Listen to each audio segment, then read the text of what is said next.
And I'm back. I mean, we're back, but I'm back. I got a camera again. And if you see what I've been doing while I've been away, growing. Been growing. Yeah. Been growing. Very nice. Man, very nice. What a last 2 days it's been, boys. Oh my goodness. It's been fun. I think my favorite part, Nate, was yesterday you telling me to call it. Yeah. Last night. Specifically. Call it. I think you were watching too many Trump rallies, you know? That's stop it. It's still up in the air, right? Like, one thing I want to make clear is it's still up in the air. There's plenty of paths for Biden to win, and there's plenty of paths for Biden to lose. And it looks like we're not going to know until tomorrow. Unless Pennsylvania, North Carolina, and Georgia continue counting tonight, late into the night like they did yesterday, and actually Biden flips one of them, which we don't know. If that happens, then it could be over tonight. But Nevada's looks like they're not going to report any more results until tomorrow. And so we got some stuff to talk about, though. As long as just one of those 4 states goes to Biden, he wins the election. Yes. Well, hold on. So we can get into that. I have one of the interactive maps pulled up, so that we can literally play around with the electoral map and see if it ends up looking like this, or if something a little bit more compromising, what have you. I mean, at this point, it's pretty much been called for everything but 4 states, right? Yeah, pretty much. It's not official. It's not official for a couple days until it gets recounted and confirmed and all that bullshit. But generally, these are very, very accurate. And there's 4 states that are still unknown. And if any one of those 4 go to Biden, then he will have enough electoral votes. 3 of them are currently trending Trump. But those 3 can go to Trump if Nevada goes to Biden, and Biden still wins. Yeah, so let's. I don't know why you have Putin's war map up behind you there, Nate. What do you mean? That's what Putin's media war on us was for. He's trying to make that happen. I was thinking about that. Here's my insane unhinged conspiracy theory. So how a report came out that said that China and Iran want Biden to win, and then Russia wants Trump to win? Yeah, I heard that. Here's my thing. I think all 3 of them wanted Biden to win, and Russia knows they've been caught before, so they were just doing it again to hurt Trump. That's my thing. I actually think, at least in Russia's case, and probably in China and Iran, they don't really care who wins. They are just working to further the divide in the population. And, I think Trump is just a shitty president. Yeah, well. Let me... Trump is just a god-awful president who's been condemned to 1 term. I guess, the Electoral College kind of disagrees with you, maybe. We'll see. Let me bring this up real quick. All right, let's see. Oh God. Show me the conspiracy theory. 15 pennies. 15 no conspiracy theory yet. We'll get to conspiracy theories later. But this right here, this was the yuan, or the yen, or whatever it is, the Chinese currency. This was as Trump was starting to be favored in the polls, right? So this was last night. If you didn't stay up last night, by the way, you didn't get to experience the glory that was the Red Mirage. It was amazing, right? It just looked like Trump was going to win by a blowout. When everything was at 50% reporting. Oh yeah. But you can usually extrapolate. Usually in other elections, you can generally extrapolate the lower results out a little bit more. You could consistently than in this election because of the way that mail-in ballots are counted. Yeah, but we knew this 5 months ago that this is how the election was going to look. It's it's going to look a little bit more red early in the day, and then once all the Democrat absentee ballots get submitted because we actually believe in COVID, then it's fake. All of it. Anyways, look, my only point is why would this be crashing if Joe Biden was going to be hard on China? It's a stupid argument, but I like it. It just speaks to, so to me, it's like we need somebody in the White House. What's that, Tim? It's called speculation. I work in this industry, right? If you look up almost any investment, it doesn't just have to be the Chinese yuan. It's going to fluctuate as big information comes out. And who's going to be U.S. president is big information for the entire globe. Yeah. If you looked at if you pull up a U.S. dollar chart, I imagine it fluctuated as well. I haven't looked at it. I'm guessing during that same time. Yeah, I can't say that information really means anything to me as of right now. It doesn't, like, even if it is, it's like, the tide lifts all boats, as Fisk would say in Daredevil, right? It's if Biden, because Biden is running, it doesn't mean that China's benefiting. It doesn't mean China invested in Biden's campaign, even if they perceive that they're going to benefit from him, which I don't think they will. He's going to be tough on them. I don't think he'll be as tough. I don't think he'll be as, at least forward into the public, as tough as Trump. Yeah, I mean, well, Biden will do certain things, like most likely reverse the war on like the whole soybean problem going on. He'll most likely reverse certain things that would stop us from subsidizing our farmers. Is that a good thing? You think? I would say it's one of those things that is no longer black and white. It's like there's goods and there's bad. I don't think it ever was. Yeah, it's not a black and white thing. It's just like, you can't even like weigh. I thought it would be to you, Nate. What do you mean? You're calling me a racist? Market. No, you're free market.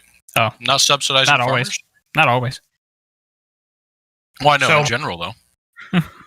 It's looking good for Biden, but fingers are crossed. As long as he takes at least Nevada, but I would love to see Nevada and Pennsylvania get taken, because then the right could stop pretending that this is some conspiracy theory and Antifa like photocopied their ass behind, like they were they were photocopying ballots and like I was making a joke. I was like Carolyn, we should like, because we have like a mailroom right downstairs from us. I was like, we should totally just go like, oh, John Leandri from 1301 Claro Drive. Let me go vote a second time. Obviously, it doesn't work. We don't have an ID. But, to be honest, I just want to say something. If it's okay for me to have a freaking tangent. Yeah. I have, I'm sorry, but like, there's no controversy in counting ballots. There's no partisanship in counting ballots. Like, I want to follow up on that. It's just counting, though. It's just counting. And I worked through college as an Associated Press ballot counter. So I would report the precincts in. And you wouldn't believe how much security and shit goes on these things. And what happens is, so you go to the precincts. Once all the precincts in the town registrar's proximity gets reported, and you verify all of them individually. It's this long procedure alongside several other people doing the same job as you. So there's like the possibility for error is so low, because if one person messes up, there's like 5 other people, all bipartisan, Republicans, Democrats, socialists, Nazis, everything, all in the room counting these things because they want to see what the outcome is. You get the outcome, you call it into the Associated Press. The Associated Press waits until they have their third final call. So you do it 3 times.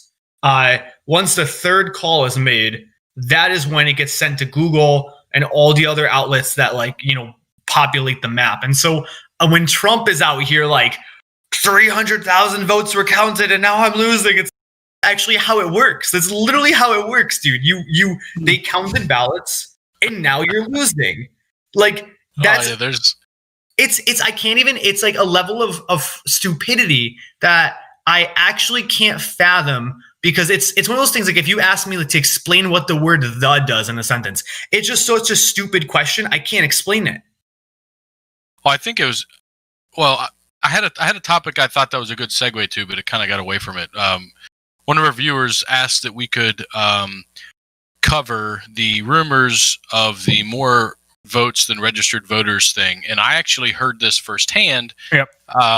My wife and I were talking earlier, and she was talking to one of her friends that lives in Tennessee, and her friend was saying, "Oh, and I heard that in Wisconsin there were 30,000 more, however many, I forget the number now, some tens of thousands, some more votes than there are registered voters." Go. And so I quickly looked. Yeah, I quickly went and looked, and there was a post on November 1st from Wisconsin that had a number of, let's say 3.6 million registered voters or something. I don't remember the exact number, something like that. And there was like 3.2 or 3.1 ballots cast. So but generally it's bullshit. It's the same thing as like when Biden picked Kamala Harris to be the vice president. I literally had one of my clients send me a message saying, "Oh my God, did you know Kamala Harris can't even be president?" And she was picked as the vice president. These stories get out there and they go viral. And as much as Nate, you want to believe that the rest of your base doesn't believe this bullshit, they do. And a large chunk of them do. If it's to be fair too, if we think back to 2016, the same things happened in the left in the primaries. We're like, all right, well, if this happens with the superdelegates, then Bernie will win, and like this is wrong. And actually, none of it was wrong. I mean, when you look at the superdelegates, delegates, everything in the 2016 primary, Hillary did beat Bernie fairly in all these states, right? There was like some like foul play in one of the states, but even if there wasn't foul play, she still would have won, right? So it's kind of like, we love, it's confirmation bias. It's psychological. It's like we love to see things that confirm what we want to know or already know. It's it's real. It's totally, totally real. And what's so sinister about it, I'll say the word sinister, and I hope no one that's our viewers that's on the right is like turned off by what I'm saying because I'm on the left. I hope that, because I'm not meant to be like calling people stupid or anything, because I'm also susceptible to these things. The reality is, everybody believes they're not susceptible to confirmation bias. We're not susceptible to, it's not me that the advertisement's affecting. It's not me that's been impacted by propaganda. When in fact, actually, yes, it's myself and you and all of us. Like, we're all susceptible to these like sinister mechanisms because we love to see things that, the way we want to see them. And that's the power of propaganda. It's the power of advertisements. It's a multi-billion-dollar industry of advertising built on this. It works. It totally works. No, it sure does. Let me just speak to where the right is and where I am particularly. So there's a lot of times in this podcast where I think I'm not really the best representative for the right because I'm sort of dispositionally conservative, but I'm more of a centrist in principle because I believe there's a purpose for the left and the right, hence this podcast. And so, like, a lot of times that causes me to sort of not give the right its due diligence in some cases. But I have to say, today, if you're on the right, you really got to worry. Don't let yourself be taken in by the conspiracy theories, right? So, So first of all, I hate conspiracy theories in general, right? So that doesn't really help very much with this. But it's just like it's really not a good look. Like, and it's like a very low chance that that something actually went wrong, right? All of these different electoral systems, unless there was a grand conspiracy that, there's like Soros money that was planned with operatives in each state, all of these are different electoral systems, and it takes different people and, to influence all of them. And it's very, very, very unlikely that a conspiracy is taking place. I like to tell some of my friends on the far left, further than Chris, the world is not as interesting as you think it is. They get farther than Chris? Holy shit. Yeah, way further. Oh, way further than me. I'm just kidding. He's tame. I see my lefty friends, and they're out there. They're fun. They're fun. But so my point to them and to everybody is that the world is not as interesting as you think it is. There's no grand conspiracy against you, except unless you want to talk about maybe the media and the entire polite society, sure. But that's out in the open. There's no below the surface conspiracies going on with anything like that. And if there is, and if they're caught, Trump is going to bring them to court, right? So if that happens, if Trump brings them to court and he wins, great. That happened. But most likely what's going to happen is Trump's going to throw out a few lawsuits. It's not going to change anything, and he may win or he may lose anyways. So I would just say whatever comes from this, you gotta ease off of the conspiracy pills and try to move into what's next. How do we deal with what's next? And I think too, if it's any additional confirmation, I have a friend who used to be my youth group leader, and he's very far right. He's a lawyer. Classical conservative, but pretty far right, but also like a sensible person. He would be fully on the Trump bandwagon. He is on the Trump. He's a loyal Trump voter. I'll say this though, it's we were even talking. He's like, yeah, you know what? I used to be a poll worker too. As a Republican, I wanted to make sure Democrats weren't like hiding ballots in their pants. And he's like, it doesn't happen. He's like, it just doesn't happen. Like the counts are accurate. He's like, I'm there, you're there, we're counting them. There's so many like people are really like, this is a paid job. Like people, this is not like just like two people like chilling in the back room, whatever. Like it is a very, very, very like sacrilegious, like sacred. It is a sacred procedure like that. Every precinct in the country, there's no exception to that. Like every precinct has like paid Associated Press reporters. You have paid local journalists or Associated Press counters. Mm-hmm. You have your town registrar who has to be bipartisanly appointed. I mean, if there is a bipartisan potential, I mean, I'm sure there's just some districts like Alabama that they respect, red, right? Like I haven't seen a Democrat in miles out here. But for what it's worth, yeah, no, these processes are safe. Yeah, and this is what we've been doing for many years. One thing that I think that kind of leads into a little bit, and one of the things that I think people on both sides don't realize in some cases, and I think is actually really funny that the people on the right fight against it, is the way that elections are handled is a state law. It's a power that's been delegated to the states by the Constitution. So if a state wants to allow a ballot to come in late or like by mail, or they want to allow their state to do something with the mail-in ballots ahead of time, those are all state regulations. One state can be different than the other, and that's allowed. And it's in the Constitution that is a state power. And as far as, generally the right is more of the constitutionalist side, it's really funny to see the right fighting that right now and saying, oh, I don't agree with this law that this state is doing. I think we need to challenge it in court from, as Trump is saying, from a federal level and having support in that from his base. I think that's kind of ironic that it's kind of anti-constitutionalist in that way. But to their point, what they're trying to do is to stop votes that are cast after the results should be in. Well, of course, so for example, Pennsylvania had, and this is not the case. No, that's not the only thing. So this is another point I was going to make later, but I can do it now.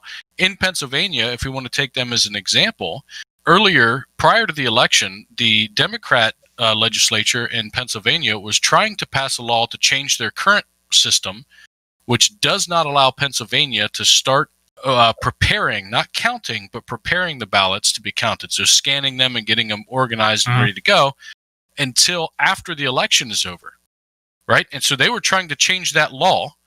Yep. The Democrats are trying to change that law before the election, and the Republican legislature in Pennsylvania fought it and stopped it, so it didn't happen.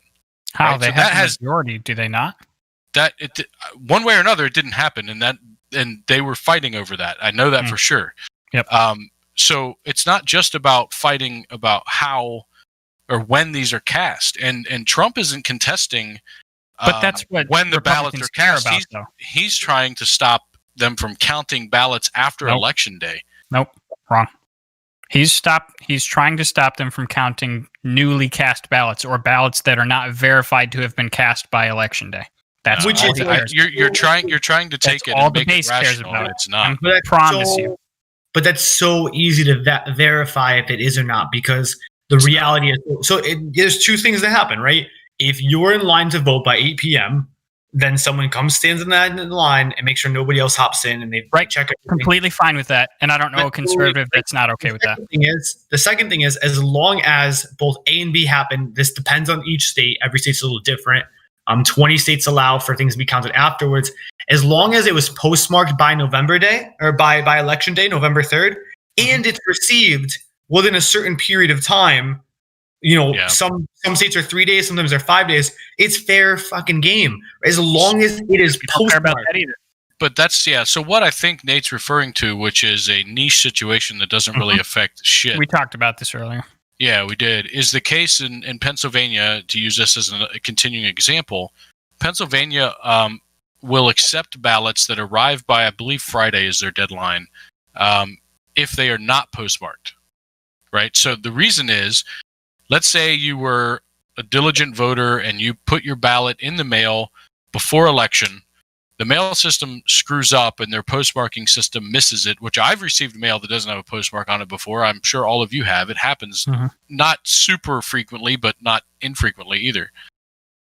So if you put your ballot in the mail and it doesn't get postmarked, and then they receive it today, they would have to reject it, right? So they don't want to reject valid votes, so they've decided that they will accept non-postmarked and mail postmarked prior to election day up until Friday. And so, Nate is, I think that what he was going to say, and I know this is one that he thinks is one that could be taken away or should be taken away, which I don't disagree with. I think if you could fix it, great, would be that somebody can cast a vote today, throw it in the mail, and if it doesn't get postmarked but arrives by Friday, it'll count. Yeah, I think that's such a niche situation, though, that it's not really going to affect anything. No, and if that, honestly, I can't imagine that one situation is what Trump was talking about when he was bitching, when he was saying we need to stop the votes. He really didn't say we need to stop the votes. We need to stop voting. We need to stop the voting. Same thing. We need to stop the votes coming in after election is what he was saying. And there's no way he's talking about that one niche thing. Okay, that's giving a lot of. You guys don't speak Trump. I promise that's what he was talking about. Maybe Trump should speak like English. No, it's okay. In the English that you speak, he actually said we need to stop like the new voting or whatever it is. I'm going to try to get the quote up. It's just like, dude. Every other past election, like, yes, are things contested? Sure. There's the Gore Bush thing. There's Jill Stein paid for a recount in one of the swing states, right? Every election has something, but to have, the sitting president questioning the electoral system on something that happened, the reality is if this genuinely happened, if there's an illegal vote cast, it will be fixed. He is a smart person. I hope, right? He has a team of people. If this was truly an issue, why didn't his team investigate the state laws governing Pennsylvania's electoral system and make note of it months ago, bringing it to our attention? Why would he wait until now to do it, right? So it's just more than that. Again, I feel like Republicans love state rights until Republicans love everything until it doesn't favor them. They love getting rid of. Hold on now. Well, you seem real big in favor of states' rights now, and that's not a Democrat thing. I'm not federal. I'm just pointing out the hypocrisy. Everyone's like, Republicans are everybody's a hypocrite, man. Yeah, everybody's a hypocrite. States' rights, and now here you have a states' right, and they're like, oh wait, we need to federalize this. Like, it's like just crazy to me. It's just so funny. Like, I just stand on something, dude. Yeah, while you're pulling that up, my contention for that is that he's doing one of two things. He's either just misspoke. I have the Twitter thread. I don't know why I just don't go to that. Oh no, he didn't say it on Twitter. No, I have the speech pulled up. I just don't think I have that exact segment pulled out. But he either meant to say votes counted instead of votes cast and misspoke, which I don't necessarily think is the case, or he said it the way he did on purpose so that he can come back and have what you're saying right now, say, no, this is what I meant. But why wouldn't he just say but it? Intentionally, that doesn't make any sense. That's two steps to get to the end goal.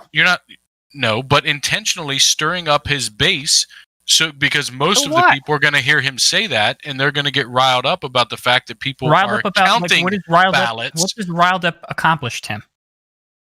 It accomplishes his goal of what he's done his entire presidency, is getting people riled up to follow him blindly. Okay, and think that everybody's out to get him. What does it matter if he riles his base up and then he loses? Like, riling his base up is not going to win him the election. The votes are already cast. So why would he be trying to rile up the base intentionally right now?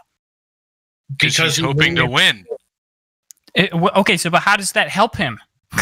How did it help him his entire presidency? He's been doing it his entire presidency. You're acting like after today, nothing matters. It's just dangerous because it's like, the reality is here's the thing. Let's just say Biden wins tonight, which it's looking like he might, but fingers are crossed it can flip, right? So I'm not celebrating at all. I'm still on the edge of my seat. Like literally, I'll send you guys updates. I'll put it up here. Like, Carolyn is literally tracking to the minute updates in PA, and we're graphing it to see like how the gap closes, right? So the reality is we can't call this yet. But, I really can't begin to imagine Trump doing as President Obama did to President Trump. I can't imagine the handshake happening. I can't imagine him doing anything gracefully. I feel like he's gonna be like, this is a sham. And that is problematic because it invalidates our democracy. The one thing, this is the political theorist, this is the elitist political theory, but the one thing that has allowed the United States to move forward and other democratic societies to move forward better off than their counterparts that are either failed democratic states or dictatorships is the transition of power, right? Because the transition of power is something so special, dude. In theory and practice, it is to say, all right, say you lose today, Nate, right? Say, Nate, you and your side loses. It sucks. There's bitterness. You guys are going to fight Biden for a couple years, but you're not going to riot because in 4 years you get another chance. Some people will. Hold on. Let me push back on you right there. So it's as far as raising the temperature in the country about peaceful transfers of power. How would you like it if, let's say, Trump started a foreign agent investigation on Biden's campaign, and then saddled him with 3 years of absolute bullshit investigations that questions the legitimacy of his presidency? How's that for a peaceful transfer of power? But that was a legitimate thing, that we had to investigate. But it absolutely wasn't. We should do that sometime. So I'm not asking the audience to take my word for it, but there was almost no grounds for that investigation. As a matter of fact, there was one point in the Russia investigation where there was absolutely nothing, and they were told by the superiors to close the case, but they kept it open on false pretenses. How many former Trump cabinet members are now in prison or arrested for crime? Not for Russia collusion. They're in prison because they're shady people. Yeah. So I think, what I'm getting at is, I'm not saying peaceful transition is rainbows and butterflies. It's not beautiful. It is nonviolent. And that's the key. Is there violence? Yes, there's always going to be some violence. Okay. As far as violence goes, the only violence that happened during election night was from the left when they thought they were losing. I agree. I totally agree. Which is really fucked up. You're talking about peaceful transition of power, and I agree with you. And the right will peacefully, including Trump, will peacefully transition power. But it's not the left. It's the extremists that are clashing. Sure. Yes, sure. So what you guys are doing right now is exactly what I was talking about before. We have gotten so far divided in this country that both sides think the other side is going to riot and be violent and do all these things. Okay, but I was right. No, you're not right. That's the thing. Yes, you think you're right, and he thinks he's right. You both think you're right. You agreed with me. The violence. So you're saying that your side's been completely peaceful. Your guys didn't get arrested for being at the polls and being aggressive and all of that throughout the entire election day. And you didn't have a group of trucks drive around a bus in Texas and be aggressive there and run them off the road. What did they do? Did they quote unquote try to run it off the road? Because they didn't. Because they didn't run it off the road. Right. So. But you're right. And every other report that says anything against your side is wrong. I'm saying both sides. Yeah, because the news sucks. Are twisting. On both sides. Here's the quote. If you look at my screen, I think this is the speech he was doing. We got on a bit of a tangent here, a little tangent. We did. But I think this is it. So I don't have it exactly when he said it, a little bit before, but.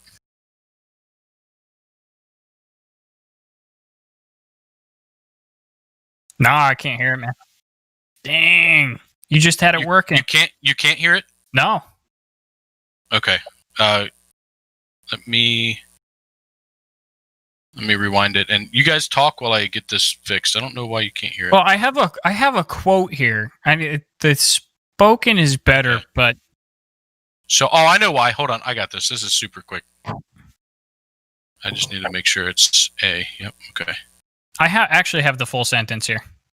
Well, it's nicer to hear him say it. I know. So here we go. For the good of this nation, this is a very big moment. Can you hear it? This is a major fraud in our nation. We want the law to be used in a proper manner. So we'll be going to the U.S. Supreme Court. We want all voting to stop. We don't want them to find any ballots at 4 o'clock in the morning and add them to the list. Okay? It's a very sad. So that's not that's not talking. I mean, I know that's not the exact quote you're talking about, but that particular statement, that's not talking about somebody casting a ballot late. That's literally counting a ballot. That's guys, he accusing said, of fraud. He said, quote, we want all voting to stop. That is English, and that means exactly what I said. And at that point, it had ballot at 4 a.m. Like, that's actually how it works. You should be counting ballots at 4 a.m. That's the whole point of counting. Guys, both of you have Trump derangement syndrome out the ass. Where in that sentence did he say anything about counting? Fam, I say this not to be incendiary, but I really think you have. He doesn't say counting. Like you're holding on. Hold on, say that louder, Tim. He doesn't say counting. That's the whole point we were saying. Because that's not what he's talking about. Right. So both of you, like this should be good news for you. The president he says voting. What? So what? So one of two things happen. One, either he doesn't understand that all the voting, all the polls had been closed at that point, and nobody was voting, and no polls are allowing votes in, which is the law, and which is what every state has done for X number of years, is continuing to do this year. No votes were being cast late. So either he already knows that and knew that no votes were being cast, but was still making a big deal out of this, I guess, just to pomp us up, or he was purposefully mixing those words to something people would, and saying it the way he did, talking about finding votes at 4 a.m. to get his base riled up and to stir up a shitstorm, which is what he does all the time. He's literally talking about that edge case that we were talking about, where new votes can be sent in Pennsylvania. Maybe let's just say that's actually what he was saying. That's definitely not how it's interpreted or anybody else. Wait, yeah. So that blew my mind in the morning, because I was watching CNN at that point, and they immediately went from what Trump said right there, which I don't understand why you guys aren't, like, you listen to him, you can read it. It says, we want all voting to stop. He obviously is not talking about counting. There's no way that you can construe that sentence to make it sound like even like he was kind of maybe talking about counting. Like, you can, he didn't say that at all. And CNN and you and Tim and all of you are coming at the right, like, why is Trump trying to get them to stop counting? When he didn't say it. It's not just us and CNN. It's almost every single media outlet around the world. I was listening to European now you see my problem with outlets. media. No, the problem is you as a Trump supporter take one thing he says and says, no, you can't take him at face value. You have to speak Trump. And on the other hand, when he says something stupid and everyone tries to speak Trump, you say, no, you need to take him literally. You need to make up your mind. But also, even Ben Shapiro was calling out some of this stuff. He was saying, some of this stuff, but not this. Well, we can't say so. 2 points, and then I'll pass the talking stick off. The first point is it's not more to this quote, so I can play more of it too. After it's not the voting that needs to stop. That bothers me. It's the that we need to stop the ballots at finding a ballot at 4 a.m, right? Like no, that's like, we should be finding ballots at 4 a.m. We should be counting those. That's the way I'm inferring it. Secondly, it's really scary to me when I hear people say that, because I know this dude say oh, all media is bad because it's like it has a collective thing against us. I'm saying this not that you're wrong. I feel like there's a lot of merit in what you're saying. Generally, yeah, I can see how Trump misspoke or whatever. He's been speaking for 4 years, but I can see that. What I'm bothered by is, I know this dude. I stopped going to the church I went to because there's people that in the leadership that I saw go down a rabbit hole. I remember one guy. He was really nice dude. He still is a nice guy. We're still friends on Facebook. I send him some messages here and there. He first started on this exactly what you're saying. All media is bad. He's like, you look at his other sources was some dude on YouTube with 2,500 views, as talking about economics, and that's the rabbit hole, dude. The second we say all media is wrong, it's like, no, not all media is wrong. Yes. Okay, all right, careful. Don't pigeonhole me. I said I have a problem with media, not all media. It's not my fear with you. It's my fear with it's just this idea of the rabbit hole that can ensue when when news sounds like it's out to get us, or not it's out to get you, but it's there was this collective thing of interpreting what Trump said, because maybe the rest of the world isn't calibrated either to Trump's double speak, right? Okay, But Well, so what do you got against three guys doing a podcast that have under 2,000 yeah, views, with man, you know? 5 views. Oh no, we're like, So look, man. I mean, I cannot do right now. I cannot explain to you how much the media has absolutely blown it and blown their credibility. I mean, part of it is the polling, but I mean that's not necessarily all the media. But like, I could spend maybe a week putting together a really solid case to make you understand how disgusting the media is. But this right here is one of them. I mean, did Please either, include now, Fox. like, I need to know if either of you did you hear Trump say this and then you came to the conclusion that he said he wanted to stop counting, or did you read it somewhere and you guys then believed what they wrote about it? To be honest, by the time I got to this point in his speech, I was so far down the "oh my god, he's such a fucking moron" rabbit hole thought process that I didn't even comprehend what he was saying anymore. I have clips from earlier in this speech as well, and it is a whoa. Dude, but it is okay, terrible. I understand, and I actually agree with you on that. But I just want to finish out this point. Tim, where did you then get the opinion that he wanted to stop vote counting? I don't necessarily think he wants to or doesn't want to. That's what you were claiming at the beginning of this argument, though. No, I claimed that he either doesn't know what he's saying, doesn't know that voting is already stopped, and it had, right? So either he's ignorant on that, or he is purposefully wording things to mislead and stir up his base on issues that aren't really existing. Right, and he knows neither that. of those are correct. But Chris, okay, so Tim doesn't really count then, so he apparently wasn't influenced by the news. But why did you think that he said stop counting votes? no, I did not. I read his direct quote, but I did not listen to him say it. I read, so I saw it go through the Twitter sphere. I saw it on the Trevor Noah Twitter sphere, and then I looked up a news article, read the quote, and that was what I got. I'm like, and at this point, too, I was kind of like, yeah, we're already. I'm not surprised, is what it is. Let's finish a little bit more of this. Moment. To me, this is a very sad moment, and we will win this. And as far as I'm concerned, we already have won it. So I just want to thank you, and I want to thank all of our support. I want to thank all of the people that worked with us, and Mr. Vice President. Oh, and I missed that part. Yeah, that was the end of that. Yep. That's a So good face. Well, this isn't. He had another talk that he did, I think, later in the night. This might not have been the one everyone was freaking about. no, that was it. Was that the one? Yeah, that was the one where he said, "As far as I'm concerned, we won," and then he said it again a second time a little bit later. No, that was the end of it. That's what I'm saying. So either he said it another time before that, then. Yeah. So I have a couple things pulled up on this particular speech that I thought. Chris, did you try? Oh, never mind. You were literally just statue there. Okay. It wasn't a freeze again. It was you literally were just sitting still. I have a couple different clips in here that I thought were interesting that we could talk about. So if you guys are cool, we can play a couple and just yeah, let's do it. Okay. To support our incredible movement. We won states that we weren't expected to win. Florida, we didn't win it. We won it by a lot. And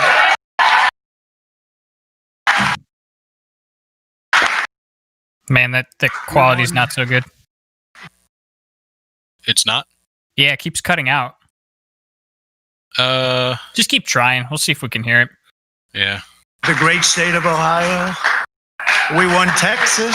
We won Texas.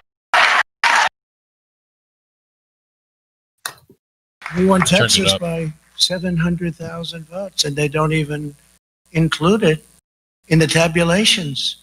It's all. So I thought that was what I wanted to talk about, was that part. We won Texas by 700,000 votes, but they don't even include it in the tabulations. What is that? What is he trying to say there?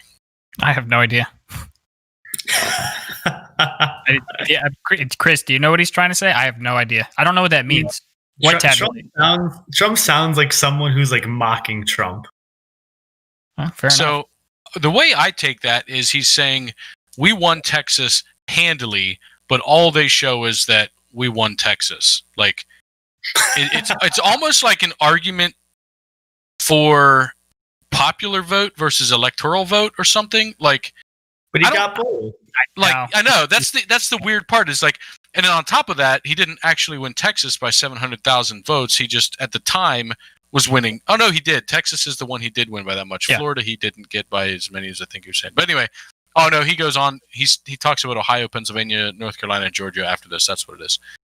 But he talks about all these numbers of people, like he's worried about the popular vote all of a sudden. I thought that was kind of an interesting thing, but I didn't know what he was trying to say there, so I thought I don't see know if you could translate Trump for me. No, sorry. I have no idea. I didn't know what it meant at the time. And if you can see the total down at the bottom there with the 213, he has Texas in his tabulation. If you like tabulation, I guess. So like I don't know. I have no idea what he meant by that. He might have been talking about how slow they were for declaring states for him. And I mean, it turns out that declaring states red last night was a good idea. Declaring states red slow last night was a decent idea, right? So, I mean, he's probably just complaining. I don't know. Yeah, I think that argument's probably more of a stretch than the stop counting vote stretch. What do you mean? Saying mean what he said there? Yeah. I think, and I know you weren't specifically saying that's what he meant, but the idea that he might have meant that they were counting them too slow for him, I think that's a bit of a stretch. But well, he might have, like when he left his room to go out to this speech. I mean, listen. So I can tell you. I mean, the conservative sphere was last night. It was just all a buzz about the fact that why aren't they declaring Georgia? Why aren't they declaring North Carolina? These races are over. Why don't they just declare it? Like they were. I suppose for those particular states they might not have been wrong, but I mean that was the sense, right? And so I'm sure the sense in the Trump camp was like, why is all the fake news taking so long to declare these states for Trump? But it's then when you look at as we already know, because we're sensible individuals, like when you actually look at the voter counts of these states, it was like at 40, 50, 53%. It's like, that's not enough. Like there was a point in Texas was like 20% voting counted and they were like highlighted blue. I took a screenshot. It was beautiful for that minute. And I knew it was going to turn red, right? I wasn't about to be like, why aren't they calling Texas? It's a swing state this year. No, it's like, it's just blue right now. It's going to turn red. It's how elections work. So it just so happens that, as we knew, it's not just that. It's honestly, let me fix myself. It's not it just so happens, right? That's the wrong phrase. It's exactly how the past 4 months has been telling us is going to happen. More Republican voters were going to go vote in person.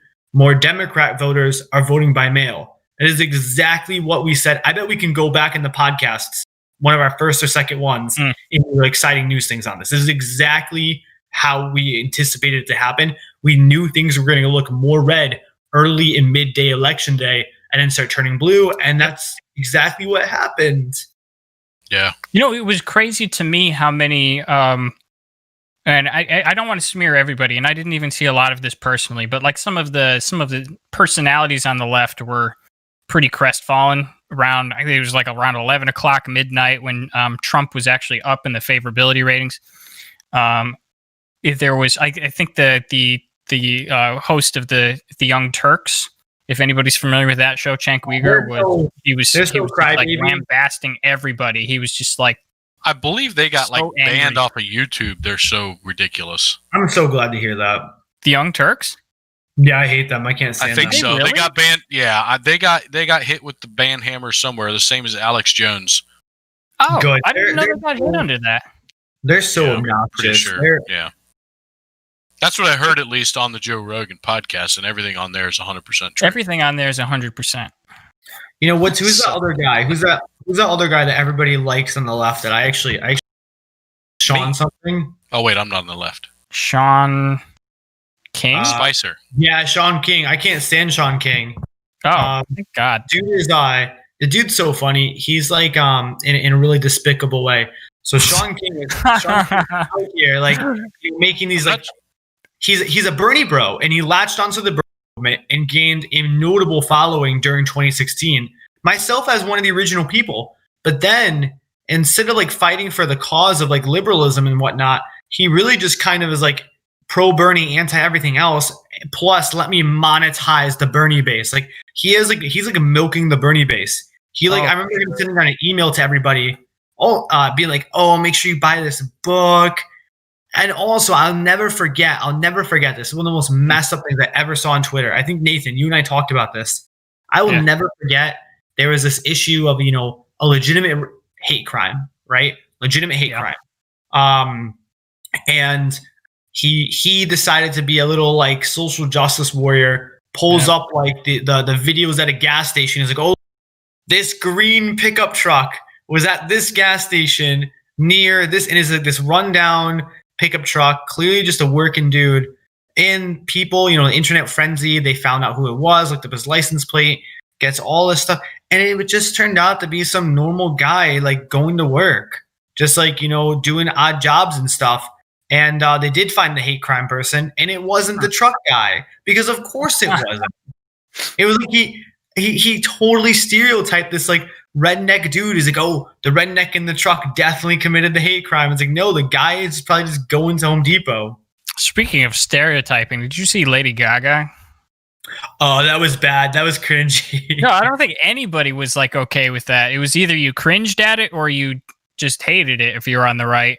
I had a friend. I saw that she did was there with Biden or did some sort of. I don't actually know anything about. I'm not really talking about that. That's kind of standard celebrity. We're far left and whatever. But she cut a commercial for Biden where she was like, "Hey, I'm something. I'm Lady Gaga and I'm voting for Joe Biden as my president." And she was like standing next to a huge truck, and she was like dressed in all camo, like she was sort of like almost like parodying somebody from the country, like is somebody from New York or Hollywood, when they think about a country person, that's how she was dressed up.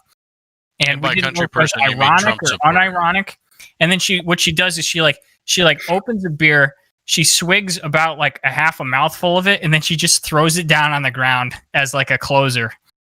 Well, I think she's trying to. I might want to see it. That sounds funny. Everybody check it out. It's hilarious. No, it's beautiful. She was trying to like shotgun the beer, and she did it wrong. She just took a sip. I'll pull it up. I'll pull it up after we get through the rest of it. Look at how many things I had. Yeah. Some of these are just funny. Well, Tim, while you're pulling that up, let's take a look at the election map. Actually, I'm gonna break it down for people. So if you're not familiar with how, oh my god, I'm out of RAM or something. Matthew, we got to get me some new sticks or something. My Chrome is just eating everything. I can pull it up real quick, man. No, I'm just gonna play around with this while you pull up that Lady Gaga commercial. So this is not the map as it exists. All right, so so let's talk about this election map. So from what I know, and you guys just feel free to jump in whenever you want to. So I have Arizona here as actually let's just review real quick. So Pennsylvania, the last big swing state worth 20 points. This is something that Trump is going to need to win. He will absolutely need to win this if he wants to be president. That one right now, he's up 4 points, if I recall correctly. He has a big lead, but the rest of the votes that are getting counted should be Democrat or lean very heavily Democrat. So we don't quite know yet. And I know, Chris, you think that it will swing. We're tracking, I mean, we're like live tracking it right now. And so there's like 13% left voting. Yep. And it's been showing like linearly, if the gap was to continue as planned linearly and the same trend, then yes, it'll flip. However, it did just like literally 3 minutes ago, it ticked up just a little bit. So the last update widened the gap a little bit. So if the gap was here, it went to here, and now it's like here. It opened just a little bit, but it's still much smaller than it was. Pennsylvania is going to be interesting. Pennsylvania is going to be very, very interesting. This is going to be a very, very tight race if all pans out well for Trump. So let's keep going down the eastern seaboard. So we have so North Carolina and Georgia down here. These are both favored for Trump, and they're both very high in the countings. It's like 95% and 97%, if I recall correctly. They're really high. Most of the votes are counted. Yeah, but one thing. I was going to say one thing to keep in mind for Georgia. The Atlanta is the last votes that haven't been counted, which is extremely heavily populous, so their votes And liberal. the number of votes that come out of there are going to be high. So even though and that's one thing I don't know about on these is the percentages, if that's percentage of population that, or expected number of votes that have been counted, or if that's percentage of reporting locations that have been counted. And that's important because that could make a big difference. But I do know that the last ones to go are Atlanta, and Atlanta is heavily blue and also high population. So it could have a big impact, but right. So that one could swing to Biden. We're not sure. He has a bit of a gap to cover in there. I think it's, oh man, I don't want to speculate. There's better maps than this one. There's 40,000 different 40,000 votes he has to cover with that. And he may. So, or it'll be extremely, extremely close. North Carolina, I think, is a little safer, if I recall correctly. Yeah, so North Carolina is probably going to go Trump, but it hasn't been called yet. We're not sure. Moving over here, Alaska will go for Trump. They just haven't called it because they haven't counted all the. I don't know why. I mean, the rest of the country seemed to be able to get at least somewhere close, but Alaska is very, very red. Historically speaking, there would have to be absolutely something insane to shift it blue. So that will probably go. I think red. they're not calling it at this point. Well, actually, it doesn't matter. They should call that one. They really should. Yeah. I don't know why. I mean, I see that on the map behind you, it's favored red. It should just go deep red here pretty soon. Probably when they get over 50, they'll probably just call it. So the other two interesting states down here. Now, the way that it's looking is a lot of people are calling Arizona blue right now. I think most people are calling Arizona blue. It hasn't it already been called? It has been by the Associated Press. A lot of people have called it. I think New York Times hasn't called it. Yeah, the Associated Press has called it. Right. So the reason why, I think I might have a thing on Arizona. So Tim, did we talk? We talked about Arizona at the beginning before the podcast started, right? A little bit, yeah. They're currently at 86% reported, and Biden's up by about 100,000 votes. Right, and so the thing with Arizona is that despite the fact that it's been called, from what I hear, and this is what the Trump campaign is banking on, even though the state has been called, the ballots that have yet to be counted are election day ballots, which heavily favor Trump. And there's only 100,000 gap to make up, or 10,000. I don't know. Why is it election day ballots? I don't know. Maybe there was just a queue. Maybe they just put everything in a queue, right? So the mail-in ballots piled up before, and then they got counted, and then they counted the election day. I don't know, but apparently that's the way it's going. So Arizona has been called by some people, may shift back. Not going to bank on it. That's like a 70-30 proposition at best. The other one over here is Nevada. Now, Nevada is just, I mean, I don't know too much about that, but there's an 8,000 vote gap right now. That could go anyway. So 8,000 favoring Biden. Based on polling, it was favoring Biden pretty heavy. Something to keep in mind as well, though, is that even there's a 25% of the vote left. So you're right, it can swing, but Nevada does have two Democratic senators, and that tells me that senators are a good litmus test for an election because it's statewide. It doesn't have to do with gerrymandering. It's just like best man win, right, on both accounts. And so the fact that Nevada has two blue senators tells me that federally Nevada in aggregate is going to be voting blue. So I think but I'm not calling it, right? My fingers are crossed, right? And I'm not about to be like, yeah, Nevada's go, but Nevada decides the election. If Nevada gets go blue, the election's over. Yep, correct. So let's do that here. So let's say that Arizona is blue. We'll give that, right? So you need 270 to get this election. So right now Biden is, I believe we have everything as it's counted in some of the maps, right? So Biden has 261. With Arizona, we're going to say that doesn't flip. We're just going to give Alaska to Trump, right? Because that's going to be the case anyway. What's with the lines in Nebraska? I think they do partial, right? So you can win part of Nebraska. Oh, yeah. Right, Chris? Yeah, I mean, there's something. I mean, I know he's at 264 right now, right? So he just needs those 6 Nevada votes, and he's done. Yeah, no, you're right. This may not be accurate. Nebraska's a mixed allocation. You're 100% right. I don't think this is accurate. Hold on. So here's, what's your say? He is at 264. Okay, it is accurate. Yeah, it's accurate. So all right. So to Chris's point, wait, what the frick? Yeah. Okay. Yeah. So if Biden wins Nevada, it's over. It's done. It's his. If he wins any more states, one more state. Yeah. Right. So technically, if Biden wins any of these states, he wins. Now the path for Trump is he has to win Nevada, he has to win Georgia, North Carolina, and Pennsylvania. Yes. Now it seems, we've gone over the polling in each of these states. So, I mean, it seems unlikely. It's like, he has to win 4 states. The polling is close in all of them. The one that is the least close, so Georgia and North Carolina are more favored towards Trump than, say, Pennsylvania or Nevada. Pennsylvania, there's going to be a lot of Democrat votes coming in that may go blue. If that goes blue, it's Biden, no matter what, even if Nevada comes to Trump. Likewise, even if that goes to Trump, but he loses Nevada, it's Biden. So what I'm hoping for, truly, what I would love to see happen. I'm not saying this just because I like Biden, but I would love, for the sake of the country, I would love.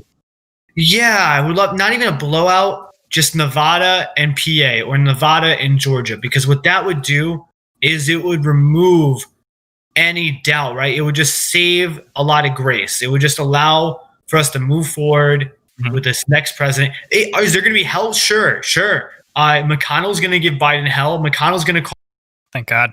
That's okay, and that's normal. What's not normal? So when I say I want to make this point going back, do a lot of people look at the whole Mueller report as problematic? Sure. But it wasn't violence. And I'm not saying that I expect the left or the right to go on to violence, but we see in other countries across the world throughout history is when electoral systems countrywide prevents violence from occurring when it's done right. Because it basically means, all right, we're going to give this candidate hell. So McConnell and the right will give Biden hell for 4 years. And then they have another shot at it, right? Is it a little painful? Yeah, these past 4 years have been really painful for the left. Did some people riot? Sure. But what it does, right? What it does is it protects the whole group. So if this election became invalidated, right? Let's say Trump actually stopped, not what you're saying, Nathan, but actually stopped counting and we're done. I would be out rioting, right? You would see riots because it's probably now if Trump gets elected again fairly, right? Then it's all right, that really sucks, and I'm really depressed by it. But I know in 4 years I have another shot at it, or in 2 years we can maybe fight for the Senate. These things matter for the safety of a country. So, but let me ask you something, and I do agree. I would like, for example, I would like all of those states to go red. That would be, well, it has to, but obviously, but back when Michigan was up in the air, I wanted all of those states to go red so that it was a resounding statement about, how the country feels about Trump or, sort of a rebuke of, say, the leftist, the progressive tendencies of the Democratic Party. That would have been great, right? So, but unfortunately, the way that it is, I mean, this isn't going to solve anything either way at this point, right? So it's either going to be close or it's going to be close, pretty much. Or, Biden might carry 3 of those states, and then it'll look a little bit better for him. But, and I don't like. I mean, I gotta say this. I don't like being partisan like this. But who would the violence have come from either way, right? So if Trump gets elected. No, I don't believe that. So, well, we'll find out one way or the other if the other side is going to be violent. Honestly, right? Because obviously we all have our opinions and we see what we see. From both of you, do you think the right will be violent in any way? Not in any way, in any organized way. Do you think the right will be violent when? Do you include? So 2 things. I'm going to make 2 points real quick. Mm-hmm. one end, I think that if there is genuine, widespread belief that there was a problem in the election, then the other side would, without a doubt, violent protest or like violent, not as like murdering people, but like breaking things, because that's what happens across the world. This is not just like, I'm not just saying this because of like U.S. This is global trends. This is how it works. This is literally why democracy is a better alternative. Like democracy with capitalism is a better alternative than any other form of government, because any other time you have a problem. Look at Brazil. Like Brazil has a democracy. And in like 20 years ago, there's problems in their election. Chile, problems in their election. They're a quote unquote democracy. Violence. It doesn't matter what side it is. If there's genuine questionability on the election. My second point is, do you include Charlottesville protesters on the right, or do you think they're friends?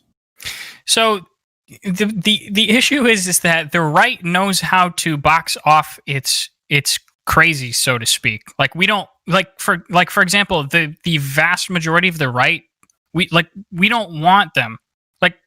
I genuinely want them to vote for the left because it'll make my arguments a lot easier. Like they are a blight, and we know exactly what to do with them, right? So once you move into racial supremacy, you're out. The right doesn't want them, right? Yeah. So we know how to box out our radicals. I think this thing is true on the left, man. Like the left doesn't claim that people going out and burning buildings and shit and saying, "Hey, yeah, that's who we want to be." They say, "No, that's wrong, and you're not holding up the values of the majority of the left."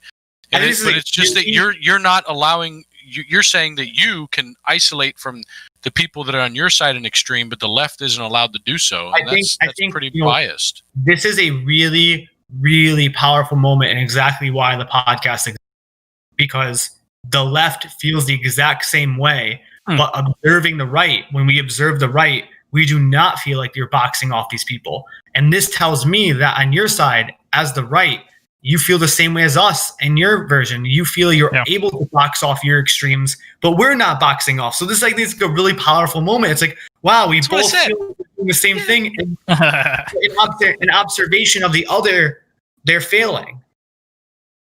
Yeah, and I think that goes back to what we talked about before, which is the extreme siloing that we're having, and like where you have so much misunderstanding of what the other side is, and misunderstanding of what your side is a lot of times too, because the media that everyone and we in this podcast are better off than most, even for you guys, which are more biased. You still generally look at something from the other side, and you have these podcasts, but there's a lot of people that don't. And a lot of times, Nate, you've said like the right doesn't actually believe this stuff, or this doesn't happen, but they do. And like, this is no bullshit. It's not just like one or two people. I have a lot of clients that I work with that are on the right and can be pretty far right. And I've had a lot of people that I've had to talk to because of the election and trying to calm some fears and things. And some of the things I hear from them is, can you believe that people are even thinking about voting for Biden? As soon as he becomes president, they're going to yank him out, and we're going to have President Pelosi. Right? This is not somebody joking. This is not bullshit. Yeah, I'm not making this up. These are not like small pockets of people, right? Like, right, but these types of things people believe. The both of you understand that level of conspiracy is the exact same level of conspiracy that says that Donald Trump is a racist. Like, it's the exact same level of conspiracy. It's the exact same, got a cigarette in my hand, yarn on the wall, that meme where the guy's like trying to explain to you exactly how the president's racist. Like, that's the exact same level of conspiracy. I agree they both are twisting the truth. I do not believe those are the same level. 100%. If I think taking a statement such as, all the Mexicans, I'm paraphrasing, all the Mexicans and people that come in are rapists and murderers, twisting that to say that he is racist against Mexicans is a little bit less conspiracy theory than saying that there's some cabal that's running the left, and as soon as Biden becomes president, they're going to slide him out and put in Pelosi. For what it's worth, Kamala. Trump does make it a lot easier for us to be like, What I say? he's racist. Than You said Pelosi. Yeah, no, he said Pelosi. He must believes have multiple conspiracies. Listen, I'm defending Hold on, a guy I don't know, but he must have misspoken. He probably meant Kamala. No, he doesn't. Because that's who's next in line, man. Like, that's okay, what so I'm trying to explain to you. Let me finish. Then. No, stop. Let me finish. Disavow. This guy believes multiple things. One, he believes that Biden is just a puppet and is going to get pulled out. Two, he believes Kamala is not viable to be president because her parents weren't born in the U.S., which is another conspiracy bullshit thing that came out from the right. He believes both of those. So because he believes both of those, he thinks that the next option in line is Pelosi, and that is the goal of the left, that the left is actually trying to get Pelosi to be in power. Which is just so silly because just to qualm that, if we have any viewers, that Pelosi has explicitly said that next president, she's stepping down regardless who the president is. So like, hey, I saw she something too, on that. man. She might not. She got tested with the reporter that asked her about that. We're definitely holding her to it. That's the this is the only reason she has held coalition in the House of Representatives. Because keep in mind that Republicans and Democrats, whereas yes, they're two parties, it's more like coalition government still. Coalition government in DC is a real thing because on the right you have your Tea Party candidates, you have your Rand Pauls, you have your whatnot Democrats, you have your Ocasio-Cortezes, you got your moderates, you got factions, and so the only way Pelosi was able to maintain and execute order the way she has these past 4 years has been tearing up papers. By say exactly. Wait, guys. So but that's basically what it is. She's gonna step down, and she's old anyways. So here's a Pennsylvania update. Here's a Penn update. Let me just break this up. So my fiance Carolyn has been like keeping live tracking going, and so right now I love this. Yeah. So it's your line looks like wishful thinking. Just gonna say that. No, this is not wishful thinking. This is counted. We literally have an Excel sheet to the minute. Every single time it updates, it refreshes. We tab the time that it was refreshed, and then the vote counts on Trump and the vote counts on the Democrats on Biden, and then subtract it, and then this is the gap between the two closing. So at the very top, you see, as it goes down, the gap is closing. You see a little blip right there. It went up for a minute and then back down. So hold on. What's the bottom time? What's the most recent time check? It was literally just now. This needs to be graphed versus percent vote, so you can see if it's actually going to cross the y-axis or not. We probably should. This is just living room.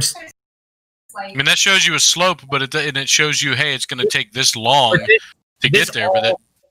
This all occurred within just 88%. This is like as 88.1, 88.2, whatnot. So, and this is just living room stats. We're not trying to publish this. This is just for you guys viewers. Just like, hey, here's some living room statistics. Yeah, if you can find a way to graph that versus percentage, it's going to be a lot more telling because then you'll see if you cross the x-axis before you get to 100% or after. And if it's after, then you're not going to exceed the vote count. It'll stay Trump. Yeah, no, sorry. You're fair. Nate, did I go too far on that was basic like math 101 from engineering back in the day. Nope. Don't math me. I'm a beer and a half in. All right. So one of the things I want to show that I got that video of Lady Gaga, but I thought this was something that was worth talking about too. Biden is up by 3.5 million votes, popular vote. So, where? What? Yes. Yeah. Fuck the popular vote. Fuck it. Up by 3.5 million popular votes. So, that's the interesting. Why that's interesting to me is that's more people than voted completely in North Dakota, South Dakota, Nebraska, Wyoming, Montana, and Kansas all combined. Yeah. Right. So all of these states have more power, right? Because like if you think of it from that perspective, like Biden should have generally already won at that point, right? So it kind of goes towards how powerful the Electoral College is. If you like it or don't like it is another thing, but it is a powerful swayer in the in our country. So to get to, sorry for the mess. This is the only place I could find it on, was this damn spam site.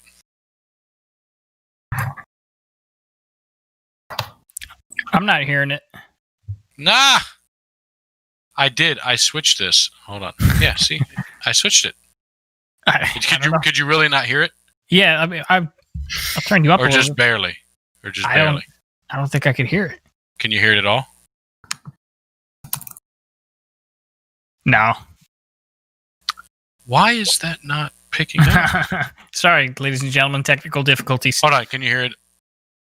Okay, so you can hear that one. Yeah, I can hear that. That's cable A. Okay, let me switch it back and then back again. Oh, I know why. You're just not going to be able to hear it until I find it on YouTube. This particular plugin I'm using only works for HTML5 videos. And I guess this is probably not an HTML5 video. So let me find it on YouTube if I can. Okay, yeah, you find that on YouTube. I don't know if I have much else. I guess I could throw out an olive branch to you, Chris. Trump needs to shut his big fat mouth. To both of you.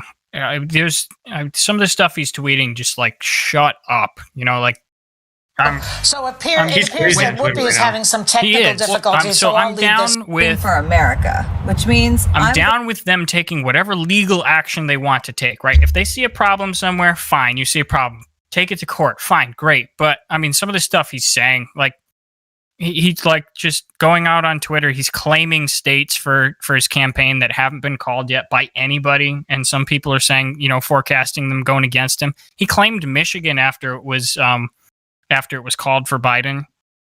Yeah, no, it's bad. It's what it's going to do too is now for you and maybe other sensible people, you guys can see through that. But I'm sorry, but there's a fact saying, well, Trump said that he won and he's not winning, and so now there's going to be conspiracy theories and all this. It just doesn't allow. It doesn't allow for us to move forward as we should. And I know that you've said in the past, Nate, that I don't like his rhetoric, but I like his policies. But his rhetoric is a huge part of I know what he is and what he brings. And I appreciate that you also see through that. I mean, if you didn't, I don't think that this podcast would even work, right? Because it's right. So blatant, some of it. But in my opinion, it's a failure in this country that they accept that for the other side, right? I think that is so far gone from who we are as a people to blatantly lie and try and twist and misuse and coerce. And I mean, it's clear that he's corrupt as balls, and balls are pretty corrupt. I don't know if you knew that, but I mean, it's clear. So I don't know. Use the word corrupt. That has a specific meaning. Go ahead, Chris. So anyway, here's Lady Gaga. You guys want to see some Lady Gaga? All right, you should be able to hear it this time as long as I click this little button here and do that. And now, I can't hear it myself. What the shit? Oh. For America, which means I'm voting for Joe Biden. And if you live in Minnesota, Pennsylvania, Georgia, Michigan, Florida, or Arizona, I encourage you to vote. And if you have a friend that lives there, tell them to vote.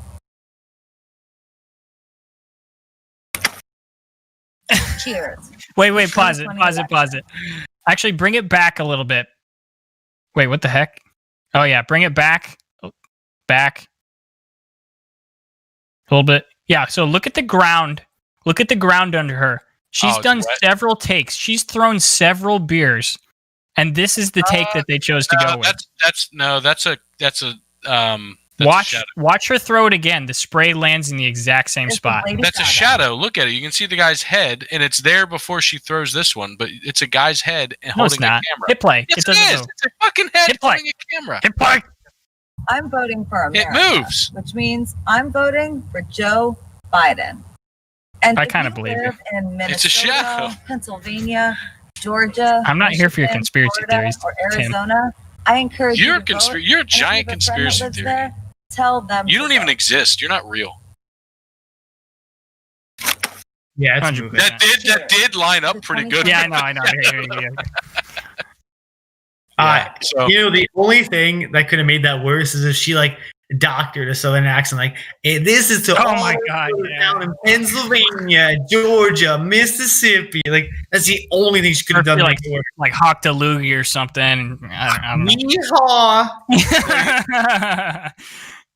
So this here's they came out and confirmed there are no more Nevada. God damn Twitter! There are no more updates coming from Nevada. Okay. Yeah. So we're not going to know about Nevada until tomorrow morning, people. So go to bed. Yeah. Last night. All-nighter time. Did you guys see this picture? Do you think he was concerned that she might be like, you know what? Fuck this presidency. I want out. I want to go back to Mar-a-Lago. You know what's so shitty about being a politician is that like anybody can, like everybody's taking a million pictures of you a second. So the second that you do something, even something innocuous, but it looks like you're doing something, they have that picture and they're going to use it. Yeah. You know what I'm saying? Yeah, I'm not even saying like 100%. Like this could be exactly what it looks like. No, like maybe he doesn't trust her. I mean, she's batted his hand away a lot of different times. My guess is he's probably looking over to see if she's done because afterwards they do like a double smiling at the camera thing before they walk off. Yeah. So that's probably what's happening here. But I thought it was a funny picture, and the reason I thought it was super funny is I don't have it pulled up, but there's an almost exact same picture of Eric Trump and his wife doing this, and he's peeking at his wife's as well. I do have a wonderful meme I want to share with all of you. It's my favorite. Yeah, let's do it. It's my favorite meme. What do we got here? Yeah, right. Yeah. Oh, shit. You guys get it? It's like he's like, you know, I really want to talk about it's just like a bunch of bros just like, he's like, yeah, it's a total mess in their apartment. And someone pointed out, if you look at the bottom of the table, they have a whole V8 thing there. Like they got V8 juice. So what are you saying? A bunch of stoner, drunky gamer boys can't be wealthy enough to be affected by Biden's tax plan? Is that what you're trying to say? No. They're trying. Oh, well, this is insinuating that these people are not making enough to be affected by Biden's tax plan. Well, it's like pretty explicitly. So pretty explicitly. Let's bang this out real quick. Biden's tax plan, as it stands, is that if you're making more than $400K a year, your taxes are going to go up, and that's it. Now, there are fair criticism at other points. For instance, right, if we were to actually go into a universal healthcare model, that would show up as a tax, but then you wouldn't be paying like health insurance anymore. We're not going to see a universal healthcare model under Biden.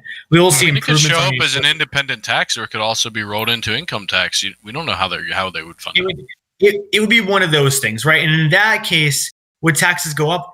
Technically, but you also wouldn't pay for health insurance anymore explicitly. We've heard that argument a million times. But here's the thing. That's just not going to happen under Biden's presidency. McConnell would make sure that doesn't happen. And Biden's not trying to make that happen. Not for 2 more years.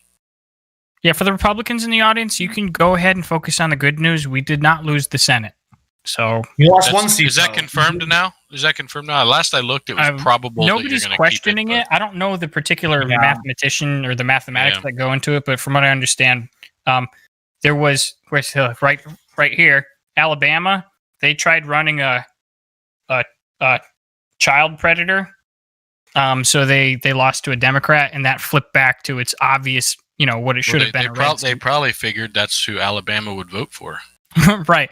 So, So to clarify, because I'm so bad with my clarity, they if you have any Alabama viewers, I'm just teasing. Okay. No, you're not. You mean it, and it's okay, and that's okay. But so Alabama last time around, they ran some guy that was credibly accused of picking up high schoolers from high school when he was like 30 or something. Yeah, Roy Moore, and he showed up to the polls riding a horse. So thank God he got voted out. So they had a Democrat for 4 years, or whatever it was. Doug Jones. 4 years, 6 years. Wait, what? When was that? Doug Jones, just now, 4 years. Special election. So yeah, right. Okay, so that flipped back red, and then Susan Collins held her seat in Maine, which was not expected. and the rest is history. It looks like it's Arizona 149 Senate. Arizona drops a +1 though for the Democrats. With, right. Which so we knew. So, and then we lost one. What is nice is now your Senate is 50-50 again, which is nice, relatively speaking. It's closer, right?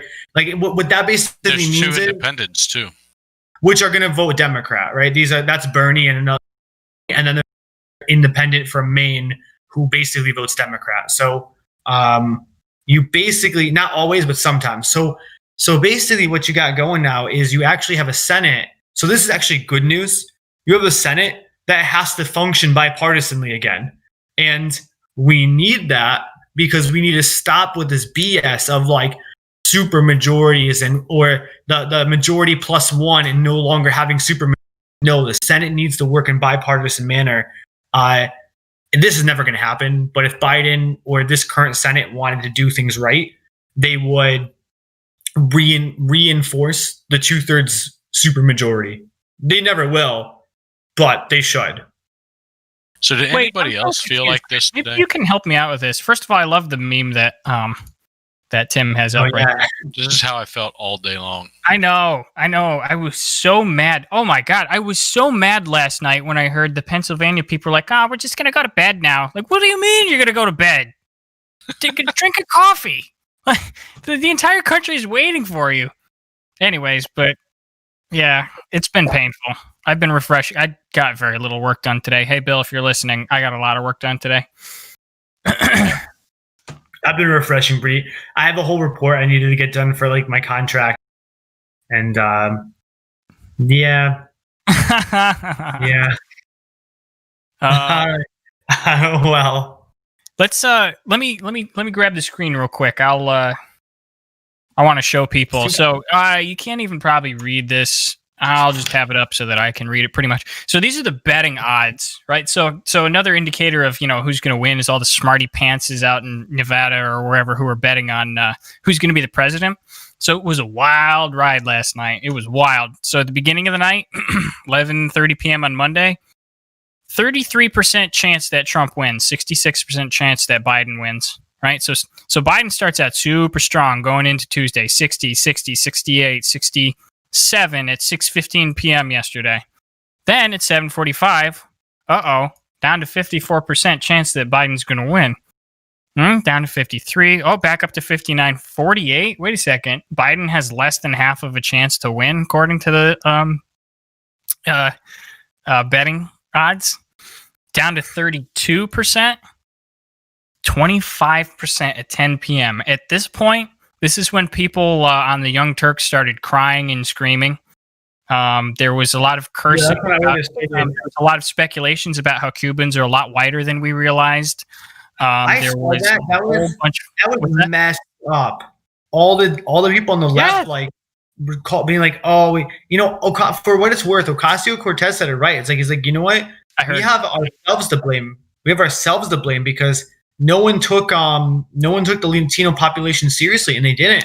Also, Cubans vote Republican. We already knew that. You know why you can't use these betting odds? Is that I don't know. Well, no, it's not that. I don't know how this site does it particularly, but many betting sites don't try and match their odds that they're offering to bettors to the chance of something happening. They're offering the odds to the bettors so that they get about a 50-50 split on both sides, and then they win the vig. They win the middle. The idea is they don't want to be stuck with a bunch of votes on one side versus the other and then get surprised and have to pay out a shit ton. So their idea is they find the percentage that they're offering the bet at where they get 50% of the people to buy one side and 50% of the people to buy the other, and then they get that 1 or 2% of the cut that they get in the middle, and that's how they make their money. So what that is actually showing you, what that's probably actually showing you isn't how what that betting site thinks the chance of Trump winning or losing is. It's what the population thought or the bettors thought. No, that's the point. Chance of Trump was winning or losing is. Absolutely. That was the whole point. That's why I brought it up. This is what the bettors thought was going to happen. So I honestly, I was just scrolling people through what a wild ride it was last night. So like at 10 p.m. Yeah, I went to bed thinking that Trump was probably going to win. Right. Yeah. A whole bunch of conservatives did the same thing. Everybody let themselves, like almost everybody let themselves get taken in by the red mirage. I'm not going to say CNN did, but their faces were just crestfallen around 10 o'clock. And then the odds went down a little bit, down a little bit, down a little bit, and they held kind of strong. It was still 70% Trump at 4:30. And that's about 4:30 is when the Michigan bomb dropped, where they just dropped like 100,000, 130,000 ballots that were like mostly for Biden. And then the state flipped.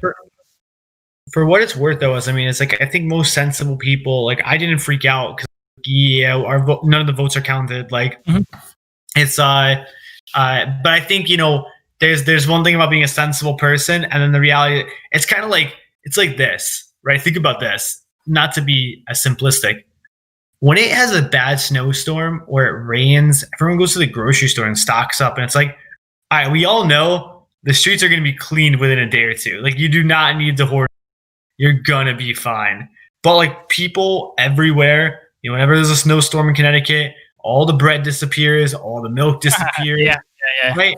It's like, do you guys know, like, in 2 days, this will be gone. And, like, worst case scenario, you can get grocery delivery. Like, everything's okay. So what I'm saying is people react emotionally. It's actually it's in human nature, right? We react emotionally, we react anecdotally, but statistics, trends, numbers, they don't care about our emotions. And so, last night it maybe didn't look too good for a minute, but we went to bed and I was like, yeah, we'll just wait till the morning. I think Caroline even woke me up at one point. I was like, it's not looking good. Or it's like the votes. I'm like, yeah, we're just going to go back to sleep and wait till the morning. And then he woke up and I was like, oh, sweet Michigan. Like, yeah. Listen, to be fair, I mean, it is an incredibly competitive election. Both Michigan and Wisconsin, very, very close. Both of them within a point, within a percentage point, which is amazing. Did you hear Biden's speech that he gave today?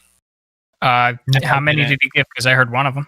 Well, in one of them, he was talking about those two states, and he made the point that he was winning by a little bit more, or I'm sorry, a little bit more than what Trump won those by in 2016. Yeah, I heard that. Yeah. So it was a close election in 2016, comparatively as well. And one thing I wanted to put into perspective for some people, if they didn't know this, this is a close election, but the Bush-Gore election was so freaking close, right? Yeah. So Florida was the determining state in that election. Obviously, a lot of people know that because of the hanging chads, right? That's the term you remember, hanging chads. Yeah. And if I remember correctly, Bush won Florida by like 570 votes. Right. 570 votes determined who the president of the United States was going to be, right? Like, that is close. That's not even near as close as what we're dealing with here, most likely. That was some crazy. That's like a high school class. Yeah, and that's why it took so long. That's why it went to the Supreme Court. They were looking at doing recounts and all that stuff because of all that. And since then, all the states have done a lot better job of getting their voting policies and procedures. Florida was great. They had their results in at like 10 p.m. sharp. They were good. So they've all done good. So did you guys see this meme while I had it up? Or not actually a meme, just a Biden burn. Yeah, very funny. You're so funny. I didn't say it. It's gonna take a minute. I do have a meme, but it's that's good. I got tons. All right. This isn't actually a meme, but this one hit me deep. This one hit me deep. I loved it. Ben come out. I was like, wow. Bye, Chris. Bye, Dan. You're bye, Dan. Chris, you're cutting out pretty hard. But yeah, so can you hear me though? We can hear you a little bit there. You're real not like barely there though. You're probably not there. Honestly. Yeah, you're not there. You're on one bar, my friend. There goes his eyebrows. You see? Oh, yeah, you're on one there bar.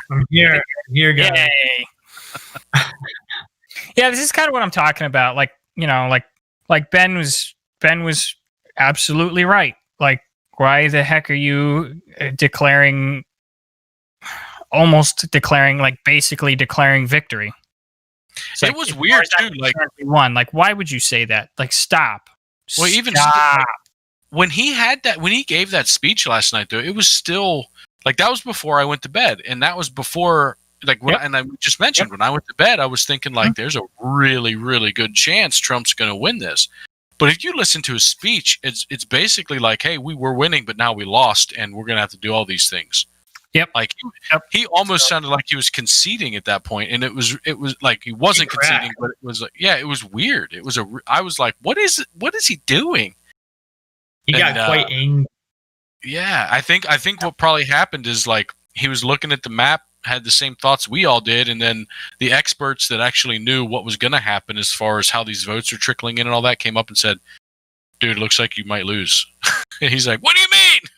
Yeah, that's so weird with him because you'll get some like smart bits out of it. I know you guys don't think any smart bits out of his campaign, but you'll hear some of the smart like, for example, the analysis of the Arizona electorate that may end up favoring him. That sort of analysis came out of his campaign. And that's a smart way to look at that thing, which means those people are around him. But then Trump goes out and he says, basically, I think I've won. Where were those experts when he was formulating that thought? You know what I'm saying? Like, it's just it's so confusing and unnecessary. Yeah, I don't know. It's weird. Yeah. I thought this one was kind of goes on topic of what we were saying before. I don't know if you can read it or see it, so I'll kind of explain. It says, they're finding ballots that are going 100% for Biden. Look at the graph showing an overnight vertical spike. It's lawyer time. Mm-hmm. And so then this graph is showing that this is Wisconsin. Both were coming up about equally. Then they split off, and Dems were falling behind. And then Dems, and you can't tell, but Dems and Republicans here both spike up at the same time, because if you look over here, you can see the blue and the red dot are right on top of each other. But I thought this response was pretty funny. Is breaking news: President who specifically told his supporters not to vote by mail is shocked to learn his supporters did not vote by mail.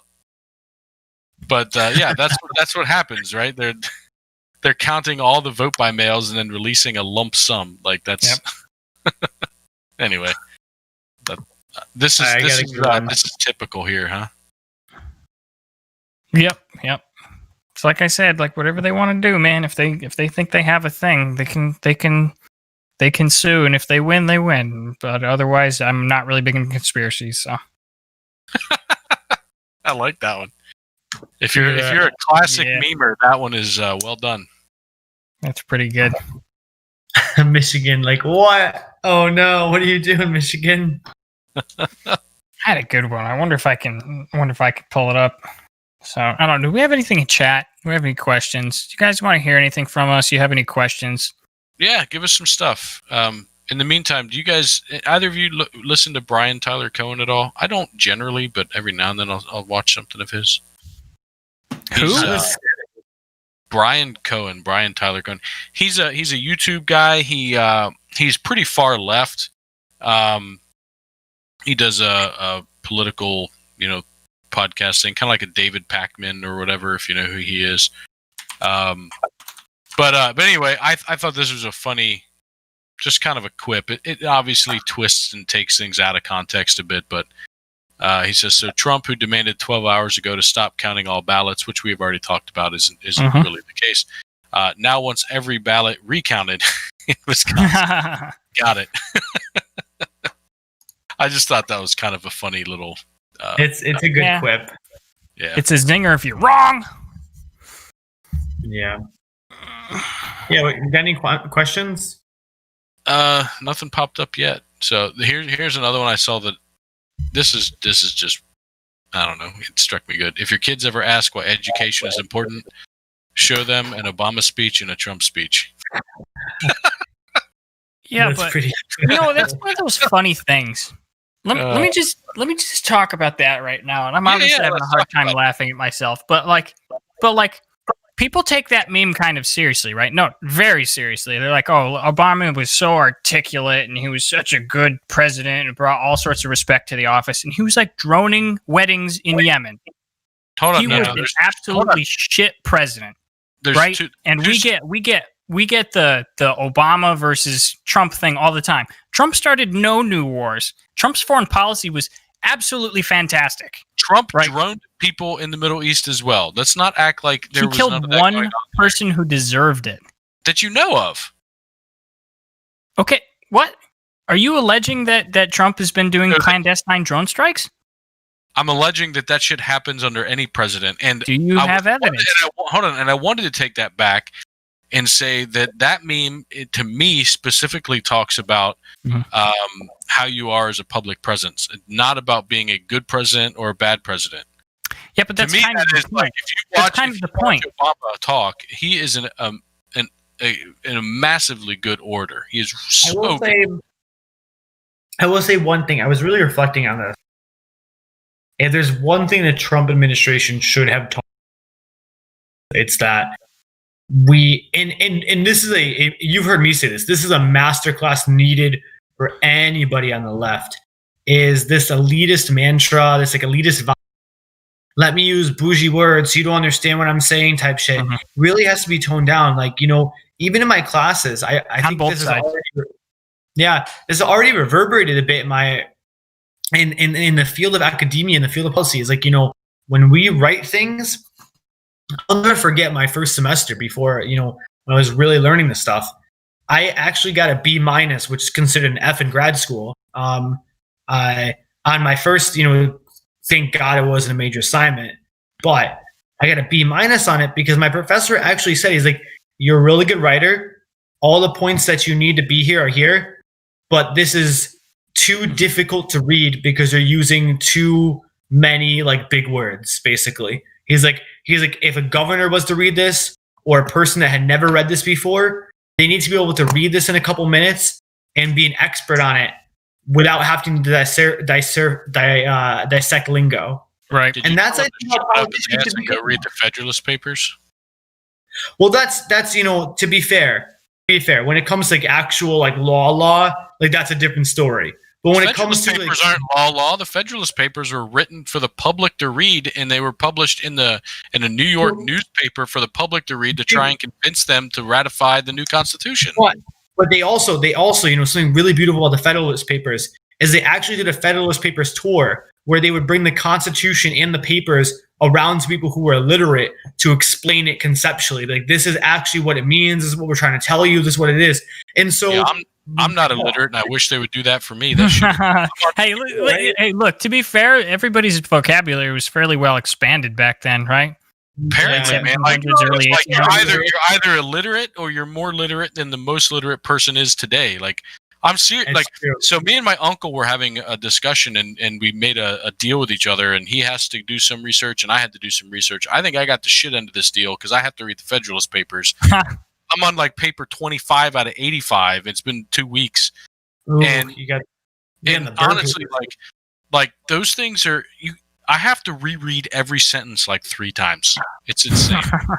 But I mean, really what it comes down to is when we're talking to the public, when politicians are talking to general public, when they're talking, it's great. I think there's something to be said about good order, being able to publicly speak, but also being able to be understood and be human. And I think that's what people want right now, is we don't want politicians that are doing like what Biden did at the election, the thing, right? When he's like, I'm talking to you, the American people. Yeah. We actually don't want that anymore. We want someone that comes up on a stage and says like, yeah, I've messed up a lot in life. I lost a gambling bet, like whatever. Like, we want someone to pause out. Obama actually got that halfway. He did. But he put out first of all, I mean, he was the most personable president ever back in the day. I mean, he tweeted a couple times. I believe he was on Twitter, and I think he tweeted a couple times or something like that. Like, there was like an almost an introductory like sort of a thing like that. He also put out a book where he's like, yeah, I did cocaine when I was little, but that was like, that was kind of less of a humanist thing and more of like we're just gonna head off all the Oppo research. But like he was to contradict myself earlier, he was sort of a progenitor at that, but nowhere near the level Trump is. He had it down. Trump has it too far. We need someone in the middle of someone who is being a human. Yeah. I think Obama did a very good job with it. And I think if he was in modern day, he'd be more involved in the social media. But I think Obama was very good at being kind of a real person. In my opinion. Did you guys see the video of him shooting that 3-pointer? Yeah. I did. That was amazing. That was so pretty not sad. to selfishly tie it back to what I was going to say, but somebody, I browse Reddit a lot, and one of the things that ends up on the front page is dank left memes, and these are like socialist, communist kind of people who are throwing memes up there, and they took that. And what's hilarious is that the far left hates Obama, right? Because they know the things that I was just talking about, like the drone strikes on a wedding. And that's actually where I got that talking point from, because that was fresh in my mind. I saw somebody did. They showed the first picture where the ball is going through the net, and it said drone striking a Yemeni wedding. And then it said the next one where it's like Obama was walking away. He's like, "That's what I do." And I was like, no. That's terrible. A perfect segue. Actually, it's a terrible segue. But anyway, we have 2 questions in chat now. Hey, first, maximize your screen. Alrighty. First one is, what do you guys think about splitting electoral votes like Maine and the other states do? I guess Chris, go first. Well, I get to go first. It's a really good question. And I guess, it kind of is up to the state to decide. I'm personally in favor of it, to be honest. I'm more in favor of that type of system versus a winner-takes-all system. I feel that it's a little bit more proportional in that sense.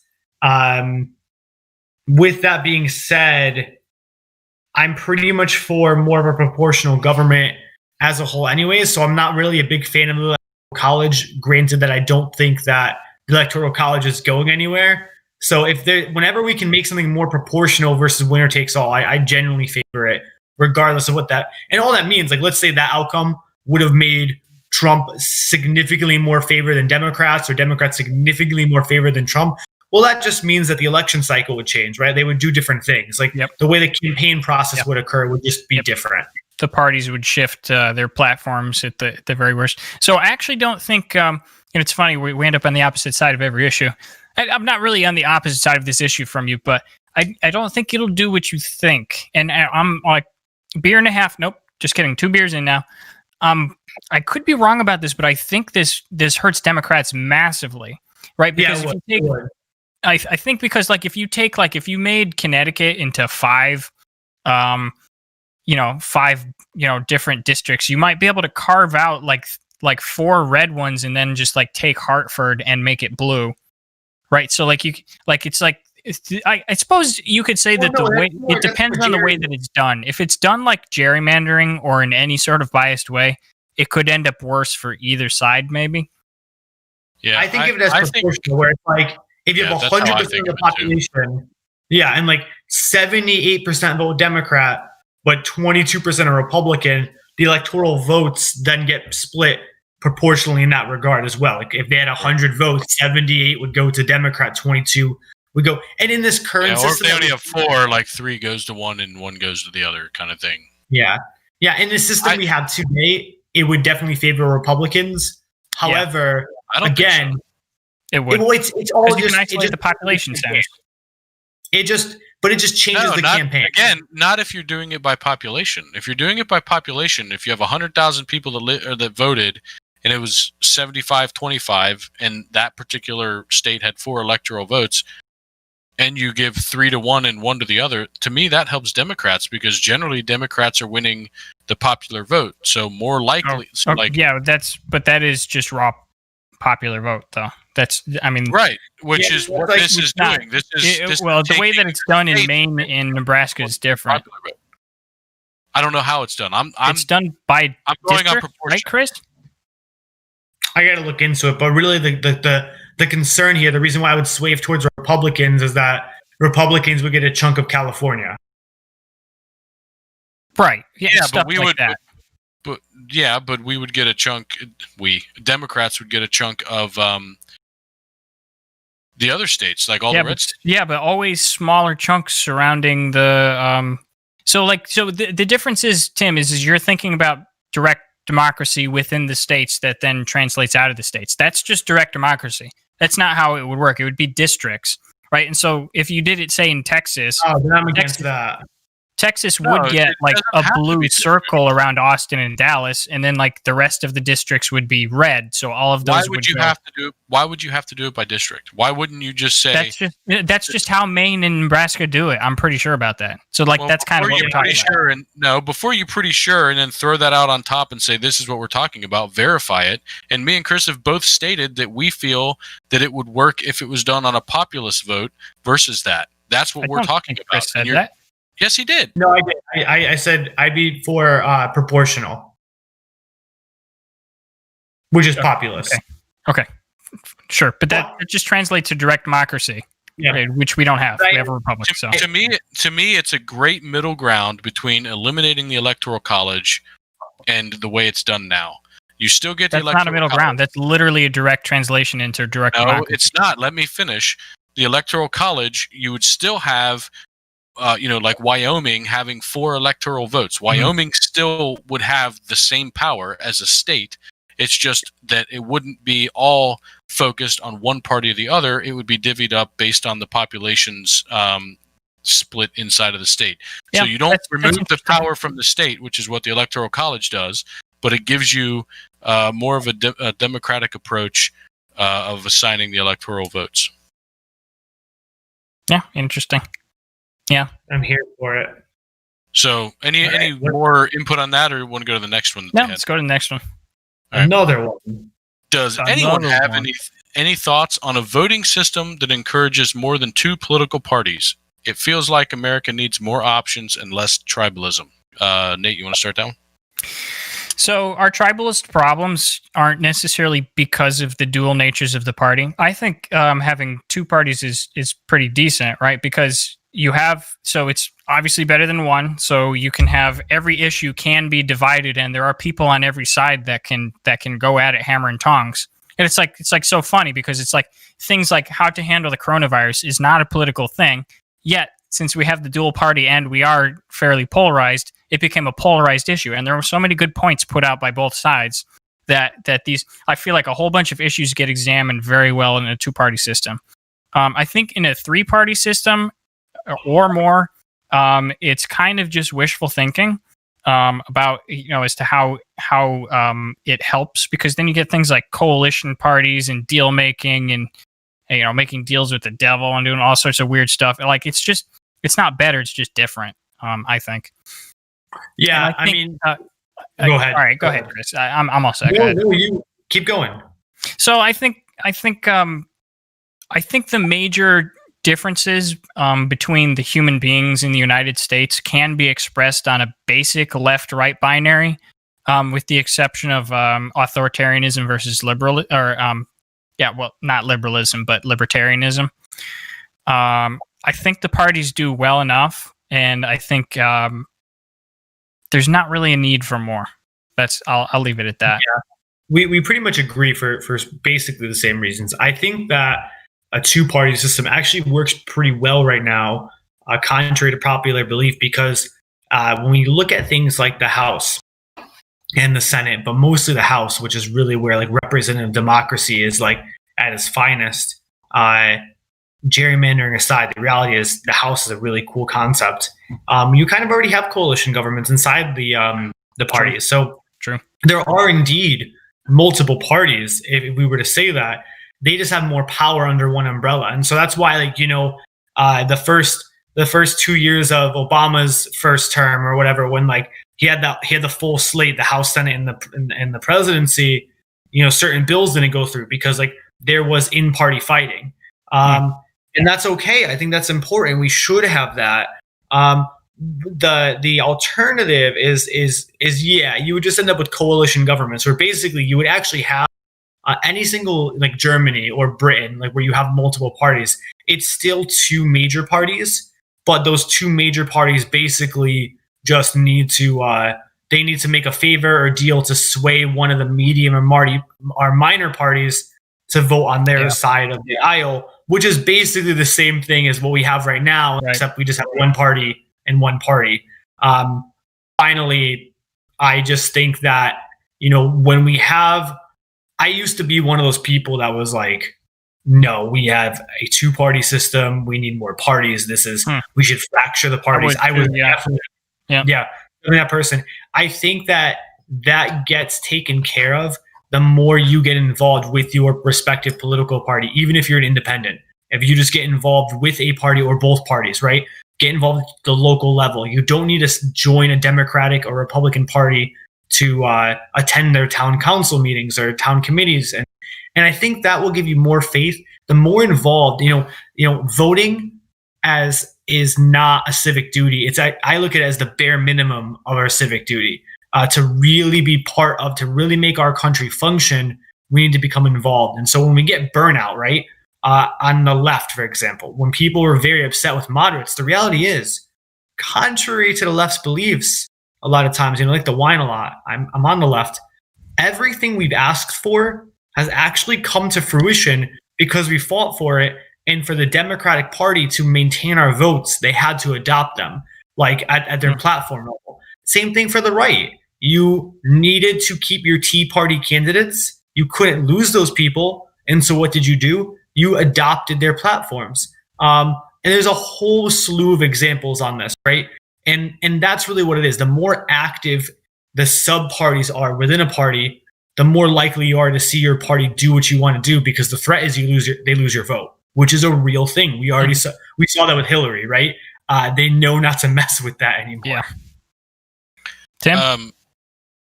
I think so. I like this. I like the way that it's set up now, and I think the way it's set up now pushes us to a two-party system. You need majorities, and all of the different systems are kind of set up to push it that way.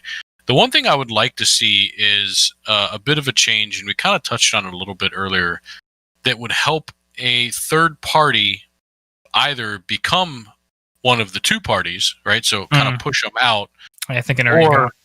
Or to expand upon what Chris was just talking about, which is showing a group's strength earlier on, right? It might take longer for a third party to show some strength or to have enough supporters for one of the large parties to take on some of those policies because of how powerful we are right now with just the two. So actually, someone in chat kind of said something that I was going to say myself, which was, they said a lot of people were actually interested in Jorgensen, and that Jorgensen should have had more of a platform, and that a lot of people, brought her up to the person in chat, and that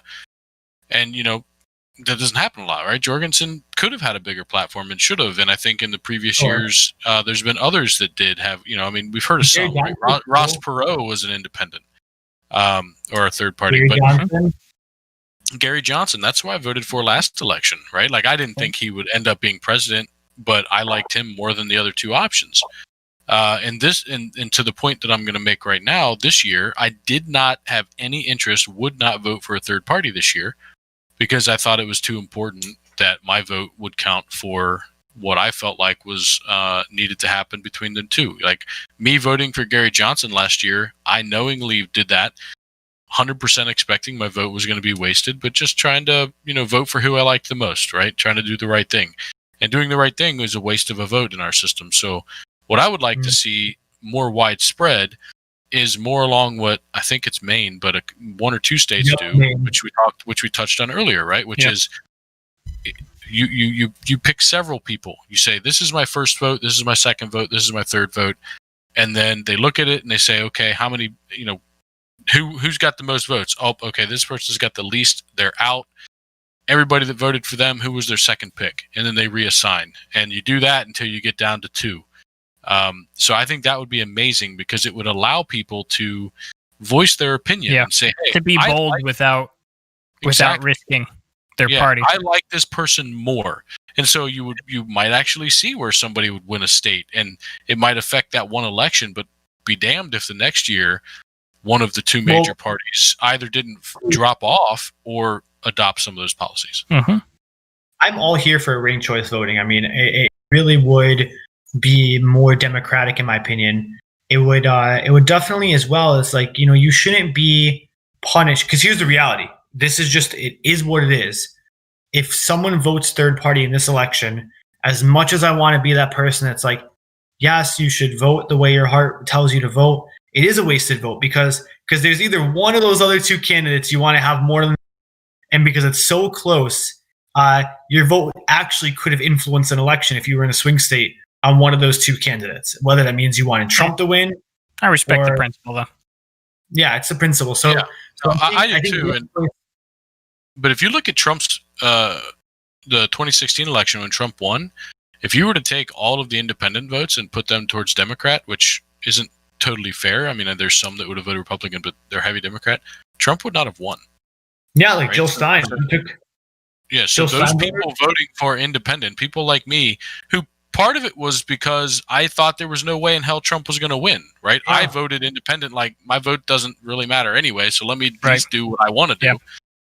Yeah. And that's why I did it this year. But that's okay. And what I believe is to remedy it, to make it more okay, is to have ranked choice voting. And what you actually probably see, to be honest, is you'd have a lot more candidates in an election cycle, or you'd have the Libertarian Party take themselves a bit more seriously. I think Gary Johnson, Joe Jorgensen was good, but Gary Johnson really, I remember strongly considering voting for him. Like here's the reality.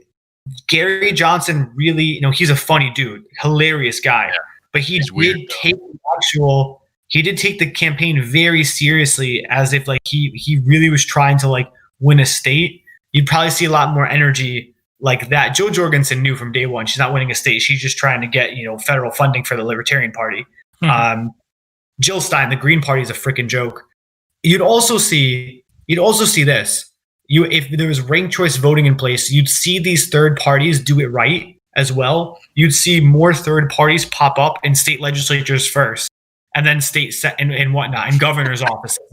Like that's the reality. Is like you should be having these happen first before just throwing Gary Johnson at the presidency. You should be throwing Gary Johnson as your state rep or federal rep or federal senator. We should have a libertarian in the Senate before we there's Rand Paul, but you're right. You should be having an actual like on paper libertarian. Gary Johnson was, I liked his policies, but his personality was rough. So in chat, someone said, "Feel the Johnson" was also the best campaign slogan. Yeah, totally.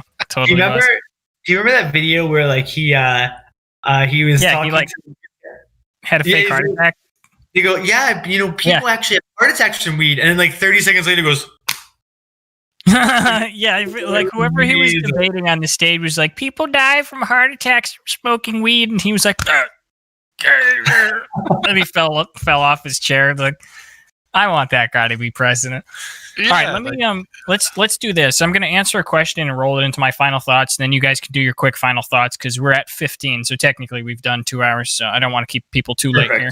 But Daniel asked, if the two parties is the better route, what are options to reduce the numb tribalism that's so rampant? So I actually did want to talk about this. I actually wanted to talk about this first, but since I'm incredibly inorganized, I didn't say it. Regardless of what happens in tonight's election, regardless of what happens at any time politically, the biggest problem that we have is a very unsexy problem that nobody cares about, that very few people care about, and nobody takes seriously enough, which is the social media algorithms that feed us our news and the media itself. Now, I know the media itself is a little bit more controversial, so I won't touch that. But a very, very big part of the tribalism that we're seeing nowadays is it's not that politics has suddenly become more contentious. These issues have always been on the table. It's that we no longer see, and we did actually talk about this a little bit in the beginning, we no longer see what the other people are seeing. We don't see I don't know why Chris would believe a certain thing until I come onto this podcast and talk to him about it. I don't know why all of the leftists believe this, or why they can possibly think that communism is remotely a good idea, or, obviously I'm being in the extreme, but anybody who doesn't believe what I believe, I'm not looking at their social media feed, and their social media feed is full of a whole bunch of real facts, cherry picked, that I don't get to see. Right? It's not that those cherry picked facts are wrong. It's that putting all of them together puts together a slightly different reality than the one that I'm seeing. And so for me, one of the biggest problems that we need to fix is it's social media's algorithms. It needs to stop feeding you what you want to see, and there needs to be a blank slate feed that everybody sees. I couldn't agree more. I feel that,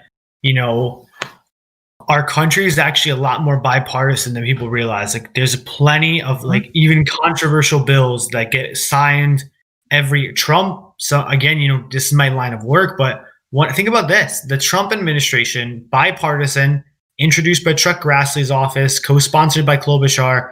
One of the biggest child welfare reforms happened under the Trump administration, super bipartisan, and that's the Family First Act, and that's totally changes everything in child welfare, actually changes everything.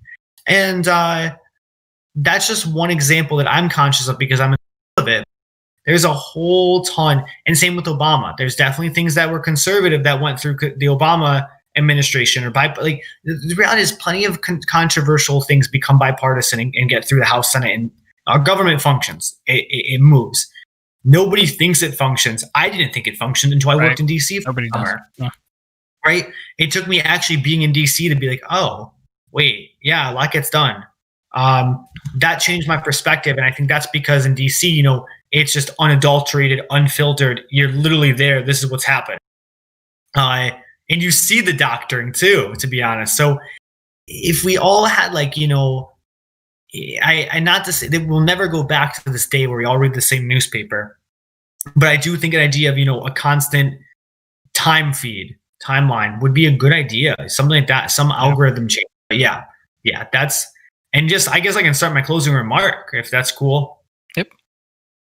Well, just want to say this is, obviously, there's no surprise. I'm here for Biden Harris. And I have a lot of things I would love to see happen in a Biden Harris administration that I'm sure the right would not want to see happen. I'll say this,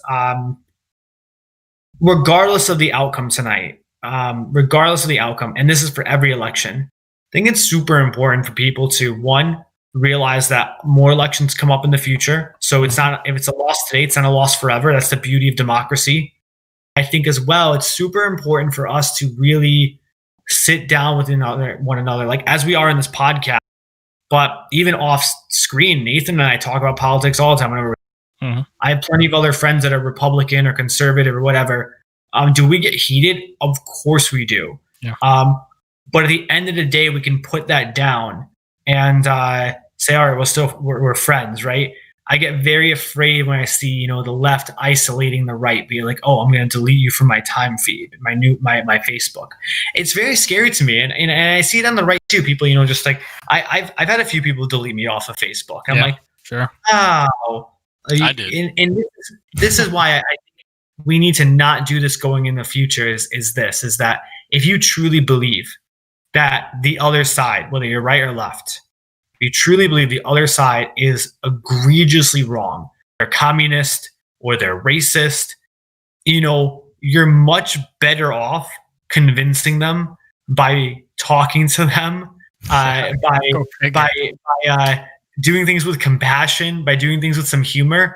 Because, if you cut them out, if you isolate, if you berate, if you attack, if you get angry in the comment section, all you're going to do is affirm the other person. And this is what pragmatics are, right? It's there's plenty. Now, I'm not here to convince Nathan. I am here. I learned from Nathan. I'm sure Nathan's learned from things I shared, right? And same with Tim. We all learn from each other.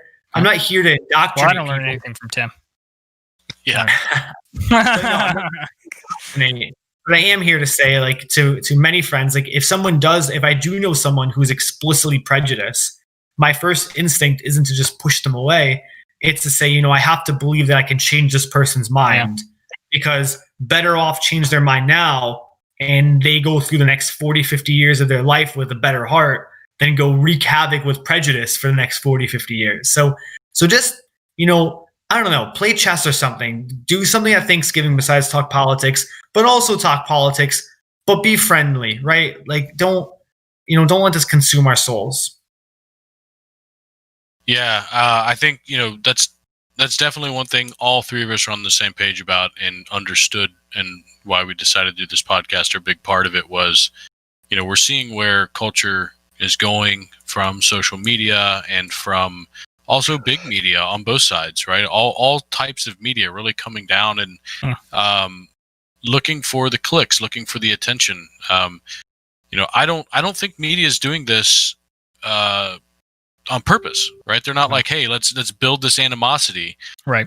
They're simply following algorithms that give them their best chance of keeping your attention, right? Their algorithm only says, for whoever watched this, they spent more time if they were shown this video than that video on our platform, or this picture, or this whatever, right? And so it's not about, there's nobody out there that is trying to make this happen. It just is happening. And we should be mindful of that, because I think, there's a lot of hatred right now towards the big media, big tech as well, for censorship or only showing one side and all that stuff. And mostly they're just trying to run a business. It's not political. They're not trying to say this is what you should believe or not. And unfortunately, a lot of people don't believe that. So if you haven't, which I'm sure a lot of you haven't, watch Joe Rogan's podcast with Tristan Harris. Tristan Harris was, I guess, part of the documentary that came out on Netflix not too long ago about all of this. I forget the name of it. Something. Anyway, they go in depth into this. I haven't seen the documentary yet, but I really want to watch it. It's supposed to be really, really good. But he makes some really good points, and brought up some things that I didn't know, and I was excited to hear that. I think Twitter, and more of them are going to be adopting this, are going to start allowing you to pick your algorithm. Yep. So they're going to offer you what they have now, and then an option, an alternative for whatever it is. And then they're also going to allow you to use third-party algorithms, which will be really neat, I think. And so there's going to be somebody out there who develops a really good algorithm that takes both sides and says, hey, on this topic, this is what's been popular on one side and this is what's been popular on the other, and maybe helps mix that. Another point he made, and I think it's Apple, but I could be wrong on this. One of the larger companies, I don't think it's that. Anyway, their algorithm is, I think it's actually another country. Sorry, I think it is another country, some company there. Anyway, their algorithm, instead of focusing on what made this person watch the most of the next thing, their algorithm says which video, item, post, whatever, brought up the most controversy, the most discussion, and that's what they show you next. And it's about showing what made people think and talk and look at things a different way or something like that. I don't know. But anyway, watch that podcast. Closing thoughts on the election. So that was my thought on the two-party getting rid of tribalism thing. Closing thoughts on the election. Obviously, I hope Biden wins. My true hope was that we had a better option to begin with. I wasn't super excited about either. But I didn't think we could go much further down than what we had. Not from a policy standpoint, but from a human being standpoint, in my opinion. So I'm excited to see what comes in the next couple of days. But the bottom line is we're going to be fine if Trump wins. Be 4 more years and we'll have another election. And we're going to be in the talking about the same thing even if Biden wins. It doesn't matter. So don't get too up in arms about it. Let's just move on and make the best of life with whatever happens, and we'll see you in a week. All right. Sounds good. It's well spoken by everybody. So I think with that, we're going to sign off. I was very sorry for keeping you guys past the 2-hour mark again, but hey, this is how we do it here. As usual, like and subscribe. Thanks for hanging out. I had a lot of fun with this podcast. We're going to have a lot more fun with the podcast in the future, regardless of who wins. There'll just be some more tears or Pennsylvania flipped. No, I'm just fucking with you. Yeah, he's like, there's no way. Man, oh man! All right. Good night, everybody. Good night. Good night. Oh.